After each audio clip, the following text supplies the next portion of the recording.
അഖിലഗുരോ ഭഗവൻ നമസ്തേ. ഗുരുവായൂരപ്പ സർവേശ്വര. നിങ്ങൾക്ക് ഓർമ്മയുണ്ടാവും, രൗദ്രകേതു എന്ന് പറയുന്ന ബ്രാഹ്മണൻ്റെ അദ്ദേഹത്തിൻ്റെ ഭാര്യയായിട്ടുള്ള ശാരദ എന്ന് പറയുന്ന ദേവിയിലാണ് ഈ ദേവാന്തകനും നരാന്തകനും എന്ന് പറയുന്ന ഇരട്ടകളുണ്ടായത്. നരാന്തകൻ ഭൂമിയെയും പാതാളത്തിനെയും ആക്രമിച്ച് കീഴടക്കി ദേവാന്തകൻ ഇന്ദ്രനെ ദേവലോകത്തുനിന്ന് നിഷ്കാസിതനാക്കിയിട്ട് അവിടെ അധികാരം ഉറപ്പിച്ചിരിക്കുകയായിരുന്നു. ഇന്നലെ നരാന്തകനെ എങ്ങനെയാണ് വിനായകൻ വധിച്ചതെന്ന് നമ്മൾ വിസ്തരിച്ചു കേട്ടു. ഇന്ന് ദേവാന്തകൻ്റെ പദത്തിലേക്ക് ഒന്ന് ചുരുക്കി കേട്ടു നോക്കാം. ഈ നരാന്തകനെ ഭഗവാൻ കൊല്ലുന്ന കാലത്ത് ഈ രൗദ്രകേതുവും ഭാര്യയും താമസിച്ചിരുന്നത് വിദർഭദേശത്താണ്. അപ്പം ഇന്നലെ പറഞ്ഞു, ഭഗവാൻ അയച്ച അസ്ത്രം നരാന്തകൻ്റെ ശിരസിനെ വേർപെടുത്തി ആകാശമാർഗം കൊണ്ടുപോയിട്ട് അയാളുടെ അമ്മ കാണെ അവരുടെ വീട്ടിൻ്റെ മുറ്റത്ത് കൊണ്ടിട്ടു. രാവിലെ തന്നെ സാധാരണ രാവിലെ മംഗളകരമായിട്ടുള്ള കാര്യങ്ങളൊക്കെയാണ് പറയാൻ പറ്റാറ്. പക്ഷേ ഇന്ന് യുദ്ധത്തിൻ്റെ ഇടയിൽ ഇന്നലെ നിർത്തിയതുകൊണ്ട് നമുക്ക് രാവിലെ തൊട്ട് യുദ്ധമാണ്. ഇനി കുറച്ച് നേരത്തേക്ക് ഇന്ന് മുഴുവൻ യുദ്ധമാണ്. ശരിക്കും നോക്കിക്കഴിഞ്ഞാൽ നാളെ ഉള്ളൂ കല്യാണം, വളരെ മംഗളമായിട്ട് വരണം. അപ്പോൾ ഈ നരാന്തകൻ്റെയും ദേവാന്തകൻ്റെയും അമ്മ ഇറയത്തിരുന്നിട്ട് തൻ്റെ സുഹൃത്തുക്കളായിട്ടുള്ള സ്ത്രീകളുടെ അടുത്ത് വർത്തമാനമൊക്കെ പറഞ്ഞുകൊണ്ടിരിക്കുന്ന സമയത്ത് എന്തോ ഒന്ന് വന്നിട്ട് മുറ്റത്ത് വീണു. നോക്കുമ്പോൾ രണ്ടാമത്തെ മകൻ്റെ തലയാണ്. രക്തം വാർന്നൊഴുകണു. അവർ ആദ്യം ബോധം കെട്ട് വീണു, പിന്നെ അലറി വിളിച്ചു, തല ചെന്നെടുത്തു. ശരീരത്തിൻ്റെ ബാക്കി ഭാഗങ്ങളൊക്കെ ചുറ്റും പരതി നടന്നു, ഭ്രാന്തിയെപ്പോലെ കണ്ടില്ല. ആ സമയത്ത് ഈ ബഹളമൊക്കെ കേട്ടിട്ട് അച്ഛൻ ഇറങ്ങി പുറത്തു വന്നു, രൗദ്രകേതു. അദ്ദേഹത്തിനും വിശ്വസിക്കാൻ സാധിച്ചില്ല എന്താ സംഭവിച്ചതെന്ന്. പിന്നെ കാര്യങ്ങളൊക്കെ മനസ്സിലാക്കി. അതിനുശേഷം കുറച്ച് ധൈര്യം അവലംബിച്ച് ഭാര്യയെ പറഞ്ഞൊന്ന് ആശ്വസിപ്പിച്ച്, നമുക്ക് നമ്മുടെ ഇനിയൊരു മകൻ ജീവിച്ചിരിക്കണ്ടല്ലോ, അവൻ്റെ അടുത്തേക്ക് പോവാം, അവനോട് പോയിട്ട് പറയാം, അച്ഛനമ്മമാരുടെ ദുഃഖം മാറ്റിക്കൊടുക്കേണ്ടത് മക്കളുടെ ചുമതലയല്ലേ, ഒരു കൂടപ്പുറപ്പിനെ ഈ വിധത്തിൽ ദാരുണമായിട്ട് ഇങ്ങനെ കൊന്നില്ലേ, അതിനുള്ള പകരം ചോദിക്കേണ്ടത് വയസ്സായിട്ടുള്ള നമ്മളല്ല, അവനാണ് എന്നൊക്കെ പറഞ്ഞിട്ട് ദേവലോകത്തേക്ക് ഈ മുറിഞ്ഞ ശിരസിനെ ഒരു പട്ടിൽ പൊതിഞ്ഞ് അങ്ങോട്ട് കൊണ്ടുപോയി. അപ്പോൾ ദേവാന്തകന് ന്യൂസ് കിട്ടി, അച്ഛനും അമ്മയും വരുന്നുണ്ടെന്ന്. അദ്ദേഹം വളരെ എക്സൈറ്റഡായിട്ട് സിംഹാസനത്തിലൊക്കെ എഴുന്നേറ്റ് നിന്ന് അച്ഛനെയും അമ്മയും സ്വീകരിക്കുക. പക്ഷെ അവർ കരഞ്ഞ് കലങ്ങിയിട്ടാണ് വരണം. കയ്യിൽ ഒരു ചുവന്ന പട്ടി പൊതിഞ്ഞിട്ട് എന്തോ കൊണ്ടുവരുന്നുണ്ട്. അത് കൊണ്ടുവന്ന് മുന്നിൽ വെച്ചിട്ട് അച്ഛൻ തുറന്നപ്പോഴാണ് അനിയൻ്റെ തലയാണ്. അയാൾക്കും സങ്കടം കൊണ്ട് ഉന്മാദാവസ്ഥയായി. കോപം തിളച്ചു പൊങ്ങി. ഇതെങ്ങനെയാണ് ഉണ്ടായതെന്ന് ചോദിച്ചു. അപ്പോൾ ജനങ്ങൾ അദ്ദേഹത്തിൻ്റെ മാതാപിതാക്കളെ ആശ്വസിപ്പിച്ചുകൊണ്ടിരിക്കുകയായിരുന്നു. അവർ ഈ മകനെ കണ്ടോട് കൂടിയിട്ട് പൊട്ടിക്കരഞ്ഞ് ഒന്നും മിണ്ടാൻ പറ്റാത്ത അവസ്ഥയിലാണ്. അപ്പോൾ ദേവാന്തകന് സങ്കടം കോപമൊക്കെ വന്നിട്ട് അയാൾ അലറി, ആരെങ്കിലും ഒന്ന് പറ, എന്താ ഉണ്ടായത്, ഇതെങ്ങനെ സംഭവിച്ചു ഈ ദുരന്തം. പ്രത്യേകിച്ച് ഈ ഇരട്ടകൾക്ക് അവരിൽ ഒരാൾ പോവുക എന്ന് പറഞ്ഞു കഴിഞ്ഞാൽ സാധാരണ കൂടപ്പറപ്പുകൾ മരിക്കണേക്കാട്ടിലും പവറായ ആ വേദനയ്ക്ക്. അവർക്ക് ഒരേ ജീവനായതുകൊണ്ട് ആ മൂലസ്വഭാവത്തിൽ വല്ലാതെ വേദന അനുഭവിക്കും അവർ. ദേവാന്തകന് ശരിക്കും തൻ്റെ വലത്തെ കൈ പോയ പോലെ ഉള്ള ഒരു വേദനയാണ് അനുഭവിച്ചത്. ആ സമയത്ത് അവരുടെ അച്ഛൻ രൗദ്രകേതു ധൈര്യം അവലംബിച്ചിട്ട് പറഞ്ഞു, ഈ ഉണ്ടായ കാര്യങ്ങളൊക്കെ പറഞ്ഞു. വളരെ ധാർമ്മികനായിട്ടൊരു കാശിരാജാവുണ്ട്, അദ്ദേഹത്തിന് ഒരു മകൻ. ആ മകൻ്റെ കല്യാണം നടത്തി കൊടുക്കാൻ വേണ്ടിയിട്ട് കുലഗുരുവായിട്ടുള്ള കശ്യപനെ വിളിക്കാൻ പോയി.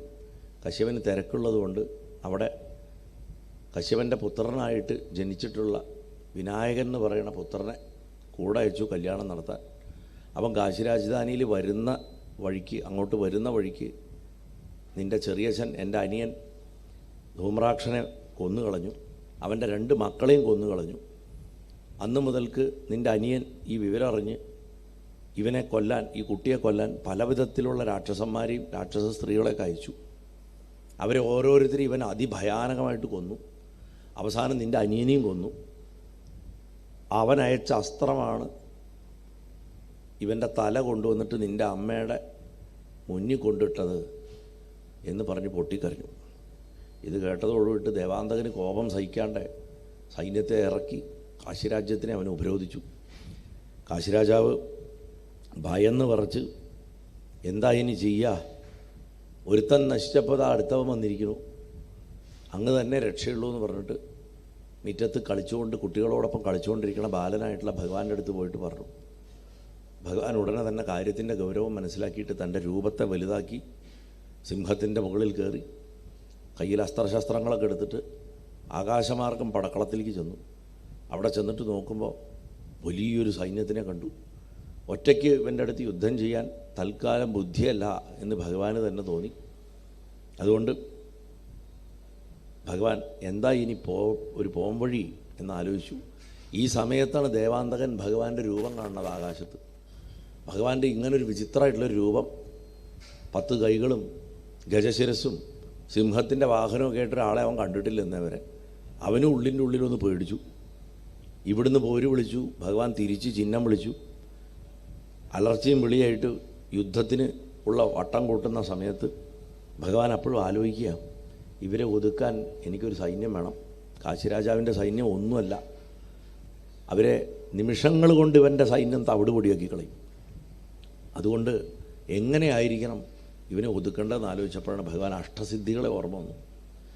അണിമ, മഹിമ, ലഘിമ, ഗരിമ, ഈശിത്വം, വശിത്വം, പ്രാപ്തി, പ്രാഗാമ്യം, ഇങ്ങനെയൊക്കെയാണ് അതിൻ്റെ കണക്കുകൾ.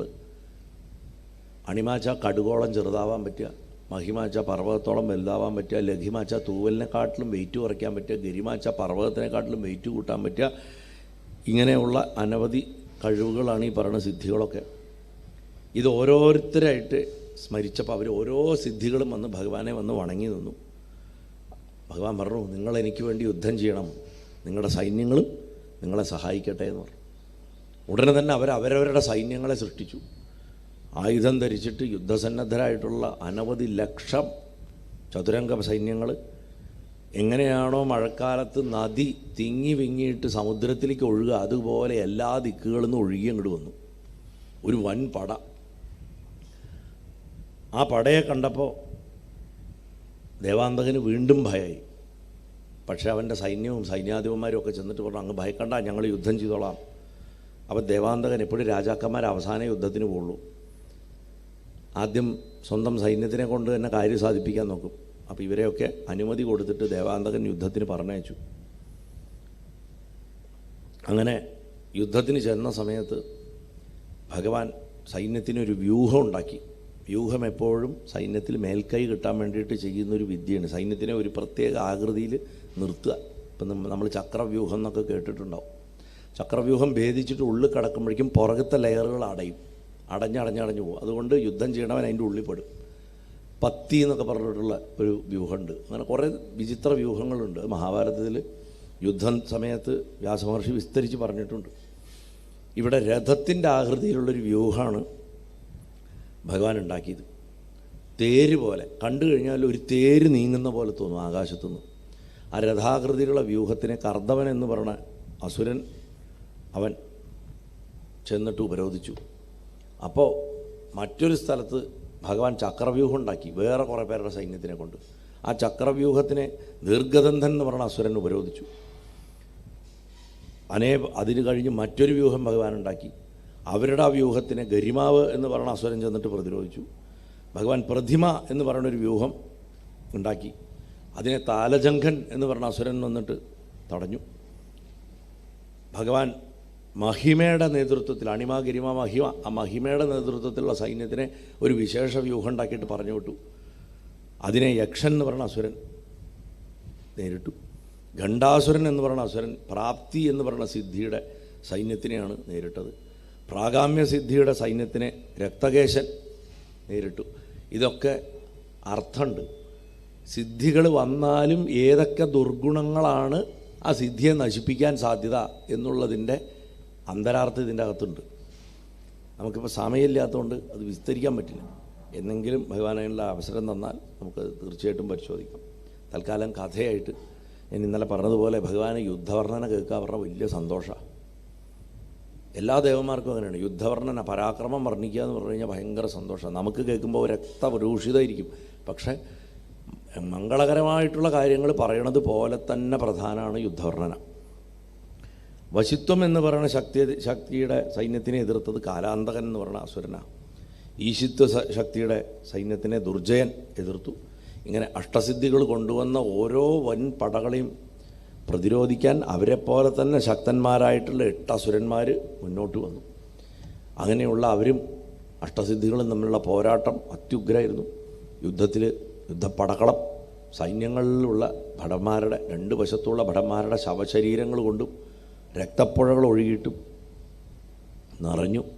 തലയില്ലാത്ത എത്രയോ ശവങ്ങൾ കുന്നുകൂടിയിട്ടും ചിലത് ജീവൻ പോകാണ്ട് തലയില്ലാണ്ട് വേച്ചിട്ടും നടക്കുക. ഇങ്ങനെ കണ്ടു കഴിഞ്ഞാൽ ഭയന്നു പോകുന്ന തരത്തിലുള്ള ഒരു രംഗം അവിടെ ഉണ്ടായി. ആ മരിച്ചു വീണ അസുരന്മാരെ മാത്രം അപ്പപ്പോൾ കമണ്ഡലൂരെ ജലമെടുത്തിട്ട് ശുക്രാചാര്യർ വ്രതസഞ്ജീവിനി മന്ത്രം ജപിച്ച് തളിച്ച് ജീവിപ്പിച്ചുകൊണ്ടിരുന്നു. ഭഗവാന്റെ സ്ഥലത്ത് അങ്ങനെ ആരും ചെയ്യാനില്ലാത്തതുകൊണ്ട് ഇവിടെ മാത്രം ആൾനാശം സംഭവിച്ചു. ഇത് കണ്ട് അഷ്ടസിദ്ധികളുടെ സൈന്യം വളരെയധികം കഷ്ടത്തിലായി. നശിപ്പിക്കും തോറും എത്ര പേരെ വെട്ടിവീഴ്ത്തിയാലും ആ വെട്ടിവീഴ്ത്തിയവനൊക്കെ എണീച്ചു വരികയാണ്, പിന്നെയും അവസാനിക്കുന്നില്ല. അതുകൊണ്ട് ഈശിത്വ സിദ്ധി എന്ന് പറഞ്ഞ ആ സിദ്ധിയോട് മറ്റ് ശക്തികൾ പ്രതിവിധി കണ്ടെത്താൻ പറഞ്ഞു. കാരണം ഈശിത്വ സിദ്ധിയുടെ പ്രത്യേകത എന്താണെന്ന് വെച്ച് കഴിഞ്ഞാൽ അതിന് ത്രികാലജ്ഞാനവും ഈശ്വരഗുണവും അത് സിദ്ധിയുള്ള ആൾക്ക് ഉണ്ടാവും എന്നുള്ളതാണ്. അതുകൊണ്ട് എന്തൊക്കെ കഴിവുകൾ ഒരു ഈശ്വരശക്തിക്കുണ്ടോ ആ ഈശ്വരശക്തിയുടെ അതേ കഴിവുകളിന് ഈശിത്വ സിദ്ധിയിലുള്ളത്. അപ്പോൾ ഈ ശക്തി തൻ്റെ ശക്തി കൊണ്ട് തൻ്റെ കഴിവ് കൊണ്ട് ഒരു കൃത്യ എന്ന് പറഞ്ഞാൽ നമ്മൾ മന്ത്രവാദമൊക്കെ ചെയ്തിട്ട് മറ്റുള്ളവരെ ഉപദ്രവിക്കാൻ വേണ്ടിയിട്ട് ഉണ്ടാക്കുന്ന ഒരു ദേവതയാണ് ഈ കൃത്യ. ഭാഗവതത്തിൽ കാശിരാജാവിൻ്റെ മകൻ സുദേഷ്ണൻ ഭഗവാന്റെ ദ്വാരക കത്തിക്കാൻ വേണ്ടിയിട്ടൊരു കൃത്യ ഉണ്ടാക്കിയിട്ട് അയച്ച കഥയുണ്ട്. ഭഗവാൻ ചതുരംഗം കളിച്ചുകൊണ്ടിരിക്കുമ്പോൾ സുദർശനത്തിന് ഇങ്ങനെ ഒന്ന് തൊട്ടിട്ട് വിടും. സുദർശനം പോയിട്ട് അവളെ ഓടിച്ച് കാശിരാജ്യത്തേക്ക് തിരിച്ചു കയറ്റി അവളെ കൊണ്ട് തന്നെ കാശിരാജ്യം കത്തിക്കുന്ന ഒരു രംഗമുണ്ട്. അപ്പോൾ കൃത്യാച്ഛാടനകരി എന്ന് പറയും പ്രത്യങ്കിര. മറ്റുള്ളവനുണ്ടാക്കി വിടുന്ന കൃത്യകളെ നശിപ്പിക്കാനുള്ള കഴിവുള്ളത് കൊണ്ടാണ് പ്രത്യങ്കിരയ്ക്ക് കൃത്യാച്ഛാടനകരി എന്ന് പറയും. അതൊരു മന്ത്രമുണ്ട്. പ്രത്യങ്കിരയ്ക്ക് അനവധി മന്ത്രങ്ങളുണ്ട്. അതിൽ കൃത്യാച്ഛാടനകരി എന്ന് പറഞ്ഞ മന്ത്രം ശരിക്കും അഥർവവേദത്തിലൊരു വേദമന്ത്രമാണ്. അതിൽ ബീജാക്ഷരങ്ങളും കൂടെ ചേർത്തിട്ടുള്ളത്. അപ്പം കൃത്യങ്ങൾ പൊതുവിൽ ബാധിക്കും. അത് ബാധിച്ചു കഴിഞ്ഞാൽ രക്ഷപ്പെടൽ കഷ്ടമാണ്. അപ്പം ഈ മാരണദേവതയാണ് ശരിക്കും. അപ്പോൾ ഈ മാരണദേവതയെ സൃഷ്ടിക്കുന്നത് ഭഗവാന്റെ തന്നെ സൈഡിൽ യുദ്ധം ചെയ്യണ ഈശിത്വ ശക്തിയാണ്. ആ മാരണദേവതയോട് പറയും ആ ശുക്രാചാര്യനെ എടുത്തിട്ട് എവിടെയെങ്കിലും കൊണ്ടുപോകുന്നു പറയും. അയാൾക്ക് വേറെ പണിയില്ല. അയാൾ അവിടെ ഇരുന്നിട്ട് നമ്മൾ ഈ വെട്ടി അരിഞ്ഞിടുന്ന ആൾക്കാരെയൊക്കെ പുനർജീവിപ്പിച്ചുകൊണ്ടിരിക്കണേ, നമ്മൾ ഒരു ലൈൻ എടുത്ത് എവിടേക്കും കളയേ എന്ന് പറഞ്ഞ പോലെ വളരെ ലാഘവമായിട്ട് പറയും. ഉടനെ ഈ കൃത്യ പാഞ്ഞു എന്നിട്ട് അവിടെ ഇരുന്ന് ജീവിപ്പിച്ചുകൊണ്ടിരുന്ന ശുക്രാചാര്യരെ ചുരുട്ടി മടക്കിയെടുത്തിട്ട് ഡ്രസ്സിൻ്റെ ഉള്ളിൽ തിരികിയിട്ട് വേറൊരു സ്ഥലത്തേക്ക് പോയി. ഏതോ ഒരു സ്ഥലത്തേക്ക് അവിടെ നിന്ന് എടുത്തുകൊണ്ട് പോയി. ചുരുക്കി പറഞ്ഞു കഴിഞ്ഞാൽ അവിടെ പിന്നീട് അസുരന്മാരെ രക്ഷിക്കാൻ ആരും ഇല്ലാണ്ടായി. അത് കണ്ടിട്ട് ഭഗവാന്റെ സൈന്യത്തിന് വലിയ സമാധാനമായി. ദേവാന്തകൻ്റെ സൈന്യത്തിൻ്റെ ആൾബലം കുറഞ്ഞു വന്നു. ബാക്കിയുള്ളവർ ഓടാൻ തുടങ്ങി. ആർക്കും എപ്പോൾ ജയം ഉണ്ടാവുമെന്ന് പ്രവചിക്കാൻ പറ്റാത്ത രീതിയിൽ ഏറ്റുമുട്ടിക്കൊണ്ടിരുന്ന സ്ഥാനത്ത് ഭഗവാൻ ജയിക്കും എന്നൊരു നേരിയ മുൻതൂക്കം ഫീലാവാൻ തുടങ്ങി. ബ്രഹ്മാവ് മഹർഷിയുടെ വ്യാസമഹർഷിയുടെ അടുത്ത് കഥ പറയാണ്.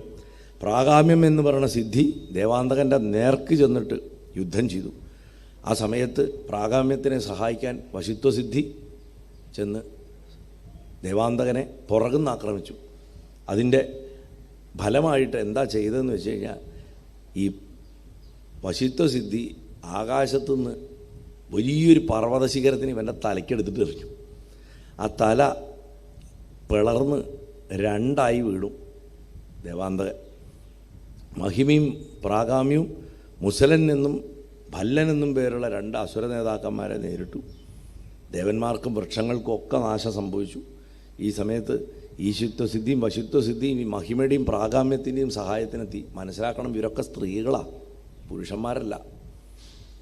ദേവിയുടെ സൈന്യം പോലെയാണ് ഇവർ യുദ്ധം ചെയ്യണത്. മഹിമയും ലഘിമയും യക്ഷ്മാസുരനെയും താലജങ്കനെയും ദീർഘദന്തനെയും കൊന്നു. അണിമ കർദമാസുരനെ തോൽപ്പിച്ചു. മറ്റ് ചീളുപോലുള്ള നിസ്സാരന്മാരായിട്ടുള്ള അസുരന്മാരെയൊക്കെ കൊന്നു തള്ളി. ഇങ്ങനെ ദേവന്മാരുടെ ശക്തികളും അസുരശക്തികളും തമ്മിൽ അനവധി കാലം അതിദീർഘകാലത്തെ അത്യുഗ്രമായിട്ടുള്ള യുദ്ധം നടന്നു. ലോകമൊക്കെ ഇരുട്ടിൽ മുങ്ങി. രാത്രിയും പകലും യുദ്ധം. ദേവപക്ഷത്തിന് ജയം കിട്ടും തോന്നുമ്പോൾ ദേവാന്തകന് ബോധം വന്നു. തല വളർന്നതാണെങ്കിൽ അവന് വരവുള്ളത് കൊണ്ട് തല വീണ്ടും കൂടിച്ചേർന്ന് അവന് ബോധം വന്നു.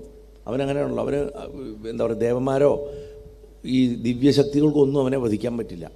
പരബ്രഹ്മസ്വരൂപത്തിലാണ് നരാന്തകനെ വധിച്ചത്. അത് കാരണം ഭഗവാൻ ഇതേപോലെ ഇവനും വീണ്ടും ജീവിച്ച് എഴുന്നേറ്റ് കഴിഞ്ഞിട്ട് ഇവനാകെ ചുറ്റും നോക്കിയപ്പോൾ നാശനഷ്ടങ്ങൾ മാത്രം കണ്ട്. ദേവന്മാരെ മുഴുവൻ ജയിച്ച താൻ ഈ സിദ്ധികളുടെ മായാപ്രയോഗം കൊണ്ട് തോറ്റുപോകുക എന്നുള്ളത് ഒരിക്കലും സമ്മതിച്ചു കൊടുക്കാൻ പറ്റില്ല. അതുകൊണ്ട് എത്രയും പെട്ടെന്ന് ഈ ചെറിയ ചെക്കനായിട്ടുള്ള ആ വിനായകനെ ആക്രമിച്ച് കീഴടക്കി തൻ്റെ വീട്ടിലേക്ക് പിടിച്ചു കെട്ടി കൊണ്ടുപോയിട്ട് അവനെ അനവധി കാലം പീഡിപ്പിച്ച് വിഷമിപ്പിച്ച് അവൻ ഈ ചെയ്ത ദ്രോഹത്തിനുള്ള പകരം വീട്ടണം എന്ന് കരുതി. വീണ്ടും വാളും എടുത്തിട്ട് അലറിക്കൊണ്ട് അയാൾ പടക്കളത്തിൽ അങ്ങോട്ട് ഉയർന്നു വന്നു. പർവ്വതാകാരമായിട്ടുള്ള ശരീരമായിട്ട്. അത് കണ്ടിട്ട് ദേവസൈന്യം പേടിച്ച് ഭയന്ന് പിന്മാറാൻ തുടങ്ങി. ചിലർ ഓടി രക്ഷപ്പെട്ടു. അഷ്ടസിദ്ധികൾ കൂട്ടായിട്ട് ശ്രമിച്ചതിൻ്റെ ഫലമായിട്ട് ദേവാന്തകൻ്റെ തലയിൽ വാളുകൊണ്ട് വെട്ടി. അതുവരെ അവർക്ക് അദ്ദേഹത്തിൻ്റെ അടുത്തേക്ക് എത്താൻ സാധിച്ചില്ല. ഇവർ 8 പേരും കൂടെ ചേർന്നിട്ട് ആക്രമിച്ചു അദ്ദേഹത്തിനെ. തലയിൽ വെട്ടിയപ്പോൾ വാളുകൾ മുഴുവൻ 100 തകർന്നു പോയി. അവൻ അമ്പും വില്ലും എടുത്തിട്ട് ഈ 8 പേരെയും ശരമാരി ചൊരിഞ്ഞിട്ട് തോൽപ്പിച്ചു കളഞ്ഞു. അങ്ങനെ അഷ്ടസിദ്ധികൾ പരാജിതരായിട്ട് മുറിവേറ്റു വീണു. ദേവന്മാർ യുദ്ധം തുടർന്നു. അതാണ് ഒരു ഉപാസകൻ എന്ത് സിദ്ധി നേടിയിട്ടും കാര്യമില്ല. അവനവൻ്റെ ഉള്ളിൽ അഹങ്കാരവും ദുഷിപ്പും ഉണ്ടെന്നുണ്ടെങ്കിൽ ആ ദുഷിപ്പും അഹങ്കാരവും ആ സിദ്ധിയെ നശിപ്പിക്കും. അതുകൊണ്ട് സിദ്ധി ഉണ്ടാവലല്ല ആധ്യാത്മികത. കുറേ മന്ത്രം ജപിക്കലോ സ്തോത്രം ചെല്ലലോ ഒന്നുമല്ല ആധ്യാത്മികത. അമ്പലത്തിൽ പോക്കല്ല.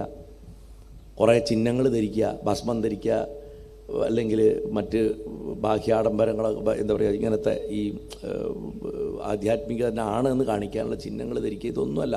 അതൊക്കെ നമ്മുടെ ഉപബോധ മനസ്സിനെ ഭഗവാനിൽ ഉറപ്പിക്കാനുള്ള വെറും ഉപാധികൾ മാത്രമാണ്. മനസ്സ് ഭഗവാനിൽ ഉറച്ചിട്ടില്ലെങ്കിൽ മനസ്സിൽ മനസ്സിൻ്റെ നില യോഗശാസ്ത്രത്തിൽ പതഞ്ജലി മഹർഷി പറയുന്നത് പോലെ ചിത്തവൃത്തി നിരോധം, ചിന്തകൾ കുറച്ചിട്ടില്ലെങ്കിൽ അവസാനം മനസ്സിനെ തന്നെ ഇല്ലാണ്ടാക്കിയാൽ മാത്രമേ ആധ്യാത്മികത എന്ന് പറയുന്ന ആ മഹാരാജപാതയിൽ നമുക്ക് പ്രവേശനമുള്ളൂ. യഥാർത്ഥ ആധ്യാത്മികത മനസ്സടക്കാണ്. അതിനു വേണ്ടിയുള്ള ഉപകരണങ്ങളാണ് ഇതൊക്കെ. ഇത് ചെയ്തിട്ട് മനസ്സടക്കം കിട്ടാത്തവൻ എത്ര ജന്മം ജനിച്ചാലും വെറുതെ ആധ്യാത്മിക വേഷം കെട്ടി നടക്കുക എന്നല്ലാണ്ട് പ്രത്യേകിച്ച് ഗുണമൊന്നുമില്ല. ഈ കഥയിൽ ശരിക്കും നമുക്ക് മനസ്സിലാവും. അപ്പോൾ ഭഗവാൻ ആലോചിച്ചു, ഇനി എന്താ ചെയ്യുക? അദ്ദേഹം വിഷമിച്ചിരിക്കുന്ന സമയത്ത് സിദ്ധിയും ബുദ്ധിയും ഭഗവാന്റെ പത്നിമാരടുത്തു വന്നു. അവർ പറഞ്ഞു, ഞങ്ങൾ ആരെങ്കിലും ഒരാളെ അയക്കും അങ്ങ്. എനിക്ക് തോന്നുന്നത് ബുദ്ധി അയക്കുന്നത് നന്നായിരിക്കും എന്ന് സിദ്ധി പറഞ്ഞു. ഇവിടെ ബുദ്ധിയാണ് പ്രയോഗിക്കേണ്ടത് എന്നാണ് അതിൻ്റെ അർത്ഥം. ബുദ്ധിയുടെ ഉത്സാഹം കണ്ടപ്പോൾ ഭഗവാന് തോന്നി, ശരി അവളെ അയക്കാം എന്ന് കരുതി ബുദ്ധിക്ക് നല്ല വസ്ത്രങ്ങളൊക്കെ കൊടുത്ത് പടച്ചട്ടയൊക്കെ കൊടുത്ത് അവൾക്ക് കുറേ സൈന്യത്തിനെയൊക്കെ കൊടുത്ത് ഭഗവാൻ അയച്ചു. ബുദ്ധി പടക്കളത്തിൽ ചെന്നിട്ട് അത്യുഗ്രമായിട്ട് അലറി. 3 ലോകവും ആ ശബ്ദം കേട്ടിട്ട് ഞെട്ടിവറച്ചു. അവളുടെ മുഖത്തുനിന്നൊരു ശക്തി പുറപ്പെട്ടു. അതിക്രൂരമായിട്ടുള്ള മുഖവും ലോകത്തിനെ വിഴുങ്ങാനുള്ള അത്രയ്ക്കും താല്പര്യത്തോടുകൂടിയും വരുന്ന ഒരു ശക്തി. അതിൻ്റെ വലിയ വട്ട കണ്ണുകളിൽ നിന്ന് ഇങ്ങനെ തീജ്വാലകൾ പുറത്തേക്ക് വന്നു. അത് കണ്ടിട്ട് തന്നെ കുറേ അലുസരന്മാർ പേടിച്ച് മരിച്ചുപോയി. അവളുടെ കൺമുന്നിൽപ്പെട്ടവരൊക്കെ മരിച്ചുപോയി. ദേവാന്തകൻ ഈ അവസ്ഥ കണ്ടു. ഉടനെ തന്നെ അവളെ തടയാനായിട്ട് വന്നിട്ട് വില്ല് കുളച്ചിട്ട് ബാണങ്ങളൊക്കെ മഴ പെയ്യണത് പോലെ വർഷിച്ചു. അതൊക്കെ ബുദ്ധി തൻ്റെ മായാജാലം പ്രയോഗിച്ചിട്ട് വാ തുറന്ന് വിഴുങ്ങി. അവളുടെ മേലെ അയച്ച അസ്ത്രങ്ങളൊക്കെ തന്നെയും അവളെ തൊടാതെ തെറിച്ചുപോയി. അത് കഴിഞ്ഞ് കുറച്ച് നേരം കഴിഞ്ഞപ്പോൾ ഇദ്ദേഹത്തിൻ്റെ ആവനാഴിയിൽ ഒരൊറ്റ അമ്പ് പോലും ഇല്ലാതായി. ദേവാന്തകനെ സംരക്ഷിക്കാൻ സൈന്യം വന്നെങ്കിലും അവർക്കൊന്നും ചെയ്യാൻ സാധിച്ചില്ല. അതിനെയൊക്കെ ബുദ്ധി വിഴുങ്ങി തൻ്റെ ഉദരത്തിൻ്റെ ഉള്ളിലാക്കി. ദേവാന്തകൻ്റെ അടുത്തും തൻ്റെ വയറ്റിൻ്റെ ഉള്ളിലേക്ക് കയറിക്കോളാൻ പറഞ്ഞു. പക്ഷേ വാ തുറന്നിട്ട് പറഞ്ഞു, ആ വാ കാണിച്ചു, വാ കയറ് എൻ്റെ വായിലേക്ക് വാ എന്ന് പറഞ്ഞിട്ട് വിഴുങ്ങാൻ അതിഘോരമായിട്ടുള്ള ആ രൂപം കാണിച്ചു കൊടുത്തു. അവൻ പേടിച്ചിട്ട് തിരിഞ്ഞോടി. സ്വർഗലോകത്തിലും പാതാളത്തിലും ഒക്കെ പോയി ഒളിക്കാൻ നോക്കി, സാധിച്ചില്ല. അവസാനം ബുദ്ധിയുടെ മുഖത്തുനിന്ന് പുറപ്പെട്ട കൃത്യ എന്ന് പറഞ്ഞ മഹാശക്തി ദേവാന്തകനെ വിഴുങ്ങി. അയാൾ അവളുടെ മലമൂത്രപൂരിതമായിട്ടുള്ള വയറ്റിൽ കിടന്നിട്ട് അനവധി കാലം കഷ്ടപ്പെട്ടു. ഒടുവിൽ കൃത്യയോടൊപ്പം ബുദ്ധി വിനായകൻ്റെ അടുത്തെത്തി. വിനായകൻ്റെ അടുത്ത് പറഞ്ഞു, ദേവാന്തകൻ ഈ കൃത്യയുടെ വയറ്റിൻ്റെ അകത്തുണ്ട്. അവൾക്ക് ഇന്ദ്രാദികൾക്ക് സാധിക്കാത്ത വിജയം ബുദ്ധിക്ക് സാധിച്ചപ്പോൾ അദ്ദേഹം സന്തോഷിച്ചു. ഭഗവാൻ അസുരസൈന്യം തന്നെ മുഴുവൻ അവളുണ്ടാക്കിയ കൃത്യ ഭക്ഷിച്ചു കളഞ്ഞത് കേട്ടിട്ട് ദേവാദികൾ. പക്ഷേ ഈ ദേവാന്തകൻ ഈ കൃത്യയുടെ വിസർജനത്തിൽ കൂടെ പുറത്തു കടന്ന് രക്ഷപ്പെട്ടു. അതിനുശേഷം കുളിച്ചു ശുദ്ധനായി തൻ്റെ മാതാപിതാക്കന്മാരെ സമീപിച്ചിട്ട് സംഭവമൊക്കെ അറിയിച്ചു എന്ന് പറഞ്ഞു. കാരണം ഈ ദേവാന്തകനെ കൊല്ലാൻ ഒരു മാർഗവും ഇല്ല. അല്ലാതെ ഇവിടെ പറഞ്ഞതെന്താ വെച്ചാൽ, നമ്മൾ ബുദ്ധി കൊണ്ട് ഈ അസുരസ്വഭാവങ്ങളെയൊക്കെ അടക്കിയാലും അത് എങ്ങനെയെങ്കിലും പുറത്ത് കടന്ന് വീണ്ടും നമ്മളെ ആക്രമിക്കുന്നുള്ളതാണ്. നമ്മൾ ഭാഗവതത്തിൽ ശുഗമഹർഷി പറയുന്നുണ്ട്, വാസനകളെ വറുത്ത വിത്ത് പോലെ ആക്കണം. ഇല്ലെങ്കിൽ സാഹചര്യം വരുമ്പോൾ നമ്മൾ ഒറ്റയ്ക്കായിരിക്കുമ്പോൾ മറ്റാരും കാണില്ല എന്നൊക്കെ തോന്നുന്ന സമയത്ത് അതങ്ങോട്ട് മുളയ്ക്കും. അത് സൂക്ഷിക്കണം എന്ന് പരീക്ഷത്തിൻ്റെ അടുത്ത് പറയണതിൻ്റെ വേറൊരു രൂപമാണ് ഇതൊക്കെ. ഇതൊക്കെ വെറുതെ കഥയായിട്ട് കേട്ടിട്ട് വിട്ട് കഴിഞ്ഞിട്ട് കാര്യമില്ല. ഇതൊക്കെ ജീവിതത്തിൽ നമുക്ക് പകർത്താനുള്ള ലളിതമായിട്ടുള്ള പാഠങ്ങളാണ്. രൗദ്രകേതുവും ശാരദയും വീണ്ടും തൻ്റെ ഈ ജീവിച്ചിരിക്കണ മകൻ്റെ ദയനീയ അവസ്ഥ കണ്ടിട്ട് സങ്കടപ്പെട്ടു. അയാൾ വന്നിട്ട് ശരീരം മുഴുവൻ പൊള്ളിയിരിക്കുകയാണ്, കൃത്യയുടെ ദഹനരസങ്ങൾ തട്ടിയിട്ട്. ദേഹത്തൊക്കെ വ്രണങ്ങളാണ്. എങ്ങനെയോ ഒന്ന് പുറത്ത് കടന്നു എന്ന് മാത്രം. അയാൾ വന്ന് കരഞ്ഞ് പറയുക. അയാൾക്ക് സങ്കടവും കോപവും സഹിക്കുന്നില്ല അച്ഛനമ്മയോട്. എന്തൊരു ജീവികളതൊക്കെ എന്നാ പറയണത്. രൗദ്രഗീത അവനെ സമാധാനിപ്പിച്ചു. നിൻ്റെ കാര്യം ഞാൻ സാധിപ്പിച്ചു തരാം. പണ്ട് ഞാൻ തപശക്തി കൊണ്ടാണല്ലോ നിങ്ങൾ രണ്ടുപേരുടെയും ജന്മം സാധിച്ചത്. എനിക്കിനിയും ധാരാളം ഉപയോഗിക്കാത്ത തപശക്തി എൻ്റെ ഒരു ഉപാസനാബലുണ്ട്, ഞാൻ സാധിപ്പിച്ചു തരാം മോനെ, എന്താ വേണ്ടത് ചോദിച്ചു. അപ്പോൾ അത് കേട്ടപ്പോൾ ദേവാന്തകൻ വലിയ ലോകം മുഴുവൻ അടക്കിയ ആളാണെങ്കിലും മനസ്സ് തകരുമ്പോൾ സ്വന്തം അച്ഛൻ്റെ അമ്മയുടെ അടുത്തോ ചെല്ലുമ്പോൾ അവരൊരു രണ്ട് നല്ല വാക്ക് പറഞ്ഞു കഴിഞ്ഞാൽ നമുക്ക് വലിയ സന്തോഷവും ആശ്വാസവും കിട്ടും. ദേവാന്തകൻ ആ പഴയ കൊച്ചുകുട്ടിയെപ്പോലെ അച്ഛനെ കെട്ടിപ്പിടിച്ച് കുറേ കരഞ്ഞു. അവനെ തലോടി ആശ്വസിപ്പിച്ചു. അവന് വലിയ ആശ്വാസം തോന്നി. അവൻ പറഞ്ഞു, അച്ഛാ, അങ്ങയുടെ വാക്കുകൾ കേട്ട് അനുഗ്രഹം നേടിയിട്ടല്ലേ ഞാൻ വിനായകനുമായിട്ട് യുദ്ധത്തിന് പോയത്. ഘോരമായിട്ടുള്ള ആയുധങ്ങൾ പ്രയോഗിച്ചിട്ട് ഞാൻ യുദ്ധരംഗത്തിനെ രക്തക്കളത്തി മുക്കിയില്ലേ, അവൻ്റെ സൈന്യത്തിനെ ഞാൻ തകർത്തില്ലേ. പക്ഷേ ഭീകരാകൃതിയായിട്ടുള്ള ഒരു കൃത്യ ആ ദേവസൈന്യത്തിൻ്റെ രക്ഷയ്ക്കായിട്ട് അവിടുന്ന് എവിടുന്നോ പ്രത്യക്ഷപ്പെട്ടു. വാളുപയോഗിച്ചിട്ടൊക്കെ അവളെ പല പ്രാവശ്യം വെട്ടിയിട്ടും അവൾക്ക് ഒരു മുറിവ് പോലും ഉണ്ടായില്ല. അവൾ ഭയന്ന് ഓടിയില്ല. വായ തുറന്നിട്ട് എൻ്റെ സൈന്യത്തിനെ മുഴുവൻ ഭക്ഷിക്കാൻ തുടങ്ങി. അവസാനം അവൾ ഉദരത്തിലും ഭഗത്തിലുമായിട്ട് എൻ്റെ സൈന്യത്തെ ഒതുക്കി. ഇരുട്ടത്ത് ഞാനും അറിയാതെ അവളുടെ വായയുടെ ഉള്ളിലേക്ക് പോയി. അവസാനം അവൾ അറിയാതെ കഷ്ടപ്പെട്ടിട്ടാണ് ഞാനൊന്ന് പുറത്തേക്ക് വന്നിരിക്കുന്നതെന്ന് പറഞ്ഞു. അവളുടെ ഉദരത്തിൽ കിടന്നപ്പോൾ ദേഹത്ത് പറ്റിയിട്ടുള്ള ആ മലമൂത്ര വിസർജനങ്ങൾ കഴുകാനായിട്ട് നദിയിൽ കുളിച്ചിട്ടാണ് ഞാൻ വന്നിരിക്കുന്നത്. എനിക്ക് വാസ്തവത്തിൽ വലിയ ലജ്ജ തോന്നുന്നു എന്ന് പറഞ്ഞിട്ട് വീണ്ടും പിന്നെയും കരഞ്ഞു. അത് കേട്ടിട്ട് രൗദ്രകേതു മകൻ്റെ അടുത്ത് പറഞ്ഞു, ശത്രുവിനെ നേരിടാനുള്ള ഉപായം ചിന്തിക്കുകയാണ് ഇപ്പോൾ വേണ്ടത്, വിഷമിക്കേണ്ട സമയമല്ല. നീ ഞാൻ പറയണത് പോലെ പ്രവർത്തിക്കണം എന്ന് പറഞ്ഞിട്ട് മുഹൂർത്തം ഇപ്പോൾ എങ്ങനെയാണ് നല്ലതാണോ നോക്കി, നല്ല മുഹൂർത്തമാണ്, അതുകൊണ്ട് ഞാൻ നിനക്കൊരു മന്ത്രം പറഞ്ഞു തരാം എന്ന് പറഞ്ഞിട്ട് അഘോര മന്ത്രം ബീജാക്ഷരത്തോട് കൂടിയിട്ട് ഉപദേശിച്ചു കൊടുത്തു മഹാദേവൻ്റെ ഏറ്റുമാനൂരപ്പൻ്റെ. ശിവനെ ധ്യാനിച്ചിട്ട് അനുഷ്ഠിച്ചിട്ട് ആ മന്ത്രം പുരസ്ചരണം ചെയ്യാൻ പറഞ്ഞു. ഹോമം, തർപ്പണം, ബ്രാഹ്മണ ഭോജനമൊക്കെ കൊടുക്കുന്നുണ്ട്. ശിവൻ പ്രസന്നനാവുന്ന സമയത്ത് യാഗകുണ്ടത്തുനിന്ന് ഒരു കുതിര വരും. ആ കുതിരയിൽ കയറിയിട്ട് യുദ്ധത്തിന് പുറപ്പെട്ട ജയിക്കും എന്ന് പറഞ്ഞു. ഇതിലൊക്കെ ഭയങ്കര രസമായിട്ടുള്ള അർത്ഥങ്ങളുണ്ട്. ഈ കുതിര പ്രാണനാണ്,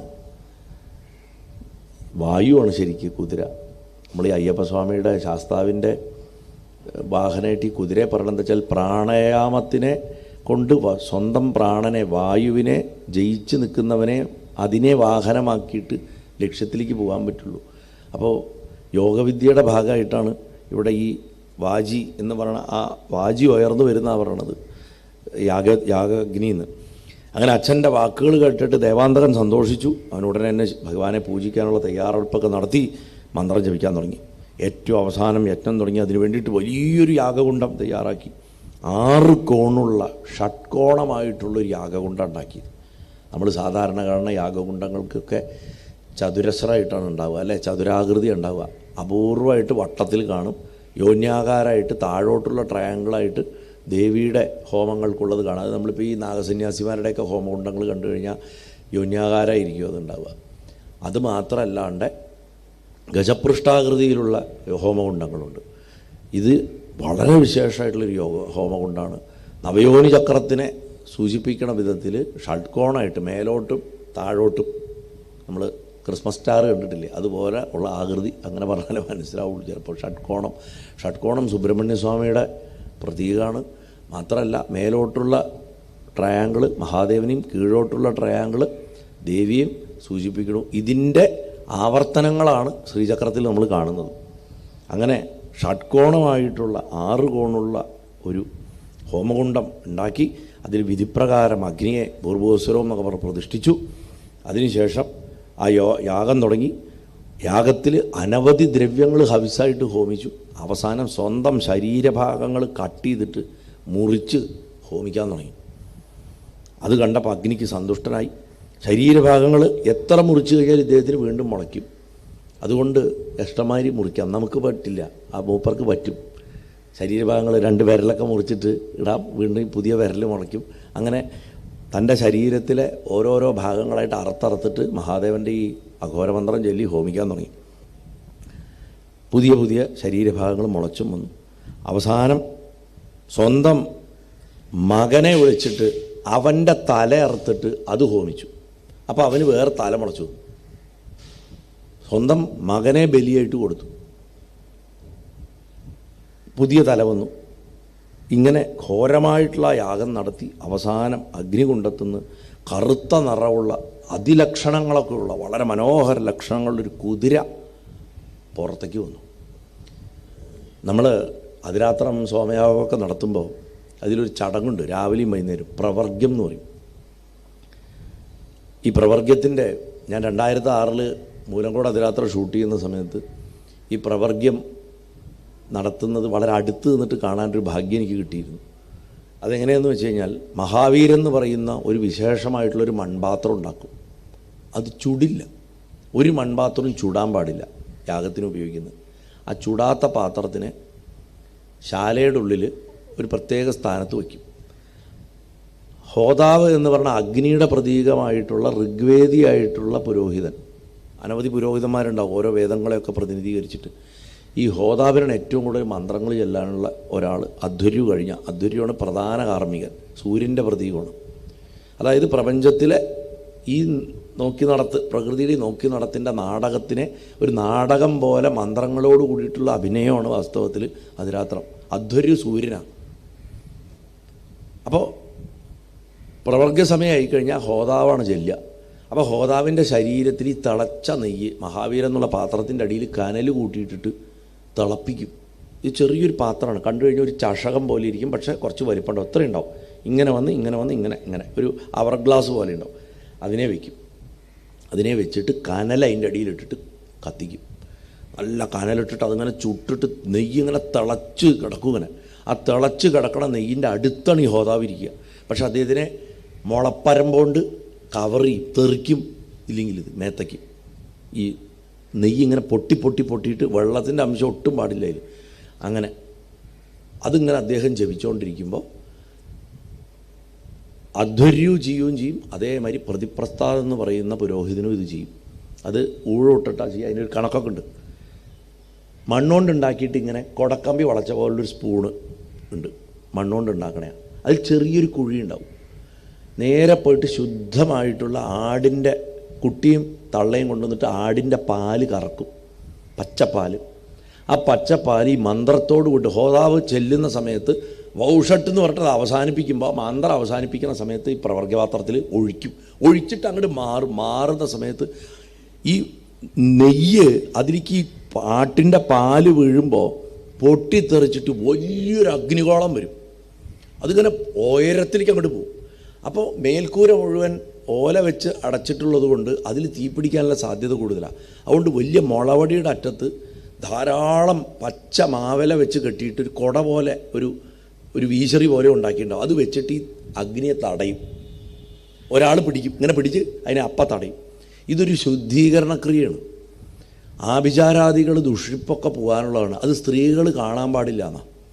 അതുകൊണ്ട് യജമാന പത്നി ആ സമയത്ത് ശാലയുടെ അകത്ത് അവരെ കൊണ്ടുപോയിട്ടിരുത്തും. അവർക്ക് കാണാൻ പാടില്ല. ഇന്ന് പിന്നെ ഗാലറിയിൽ ഇരുന്നിട്ട് എല്ലാവരും കാണുകയാണ്. പണ്ടത്തെ കാലത്ത് സ്ത്രീകൾ ആരും കാണില്ല. അങ്ങനെയായിരുന്നു അത്. ഇപ്പോൾ ഗുരുവായൂരപ്പന് തൃപ്പുക കഴിഞ്ഞിട്ടേ അമ്മയ്ക്ക് അഴൽ നടത്തുള്ളൂ. അഴൽ നടത്തുന്ന സമയത്ത് ഗുരുവായൂരപ്പൻ ഉറങ്ങാൻ പോയിണ്ടാവണം എന്നാണ് നിയമം. കാരണം അഴൽ എന്നുള്ളത് ഉഗ്രകർമ്മം ഭഗവാന് കാണാൻ പറ്റില്ല. അപ്പോൾ അതുകൊണ്ടാണ് അഴലൊരു തരത്തിൽ ദോഷങ്ങൾ കത്തിക്കുന്ന പ്രക്രിയയാണ്. അപ്പോൾ അതുപോലെ പഴയ കാലത്തൊക്കെ വളരെ ചിട്ടയായിട്ട് ചെയ്തിരുന്നു.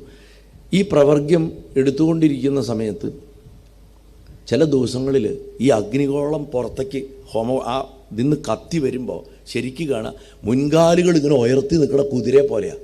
ആ തീ നമ്മൾ ഇപ്പോൾ സ്റ്റില്ലാക്കി കഴിഞ്ഞാൽ, വിഷ്വലി സ്റ്റില്ലാക്കി കഴിഞ്ഞാൽ നമ്മൾ കാണുന്നത് അഗ്നിയുടെ ഏറ്റവും വലിയ മുഖം ഇങ്ങനെ കൂർത്തിട്ട് കുതിരയുടെ മുഖം, രണ്ട് കാലുകൾ ഇങ്ങനെ ഈ പാത്രത്തിൽ മഹാവീരത്തിൻ്റെ ഉള്ളിൽ നിന്ന് ഇതിങ്ങനെ ഉയർന്നിട്ട് ഇങ്ങനെ ഒരു കുതിര ചാടുന്ന പോലെ കിട്ടും.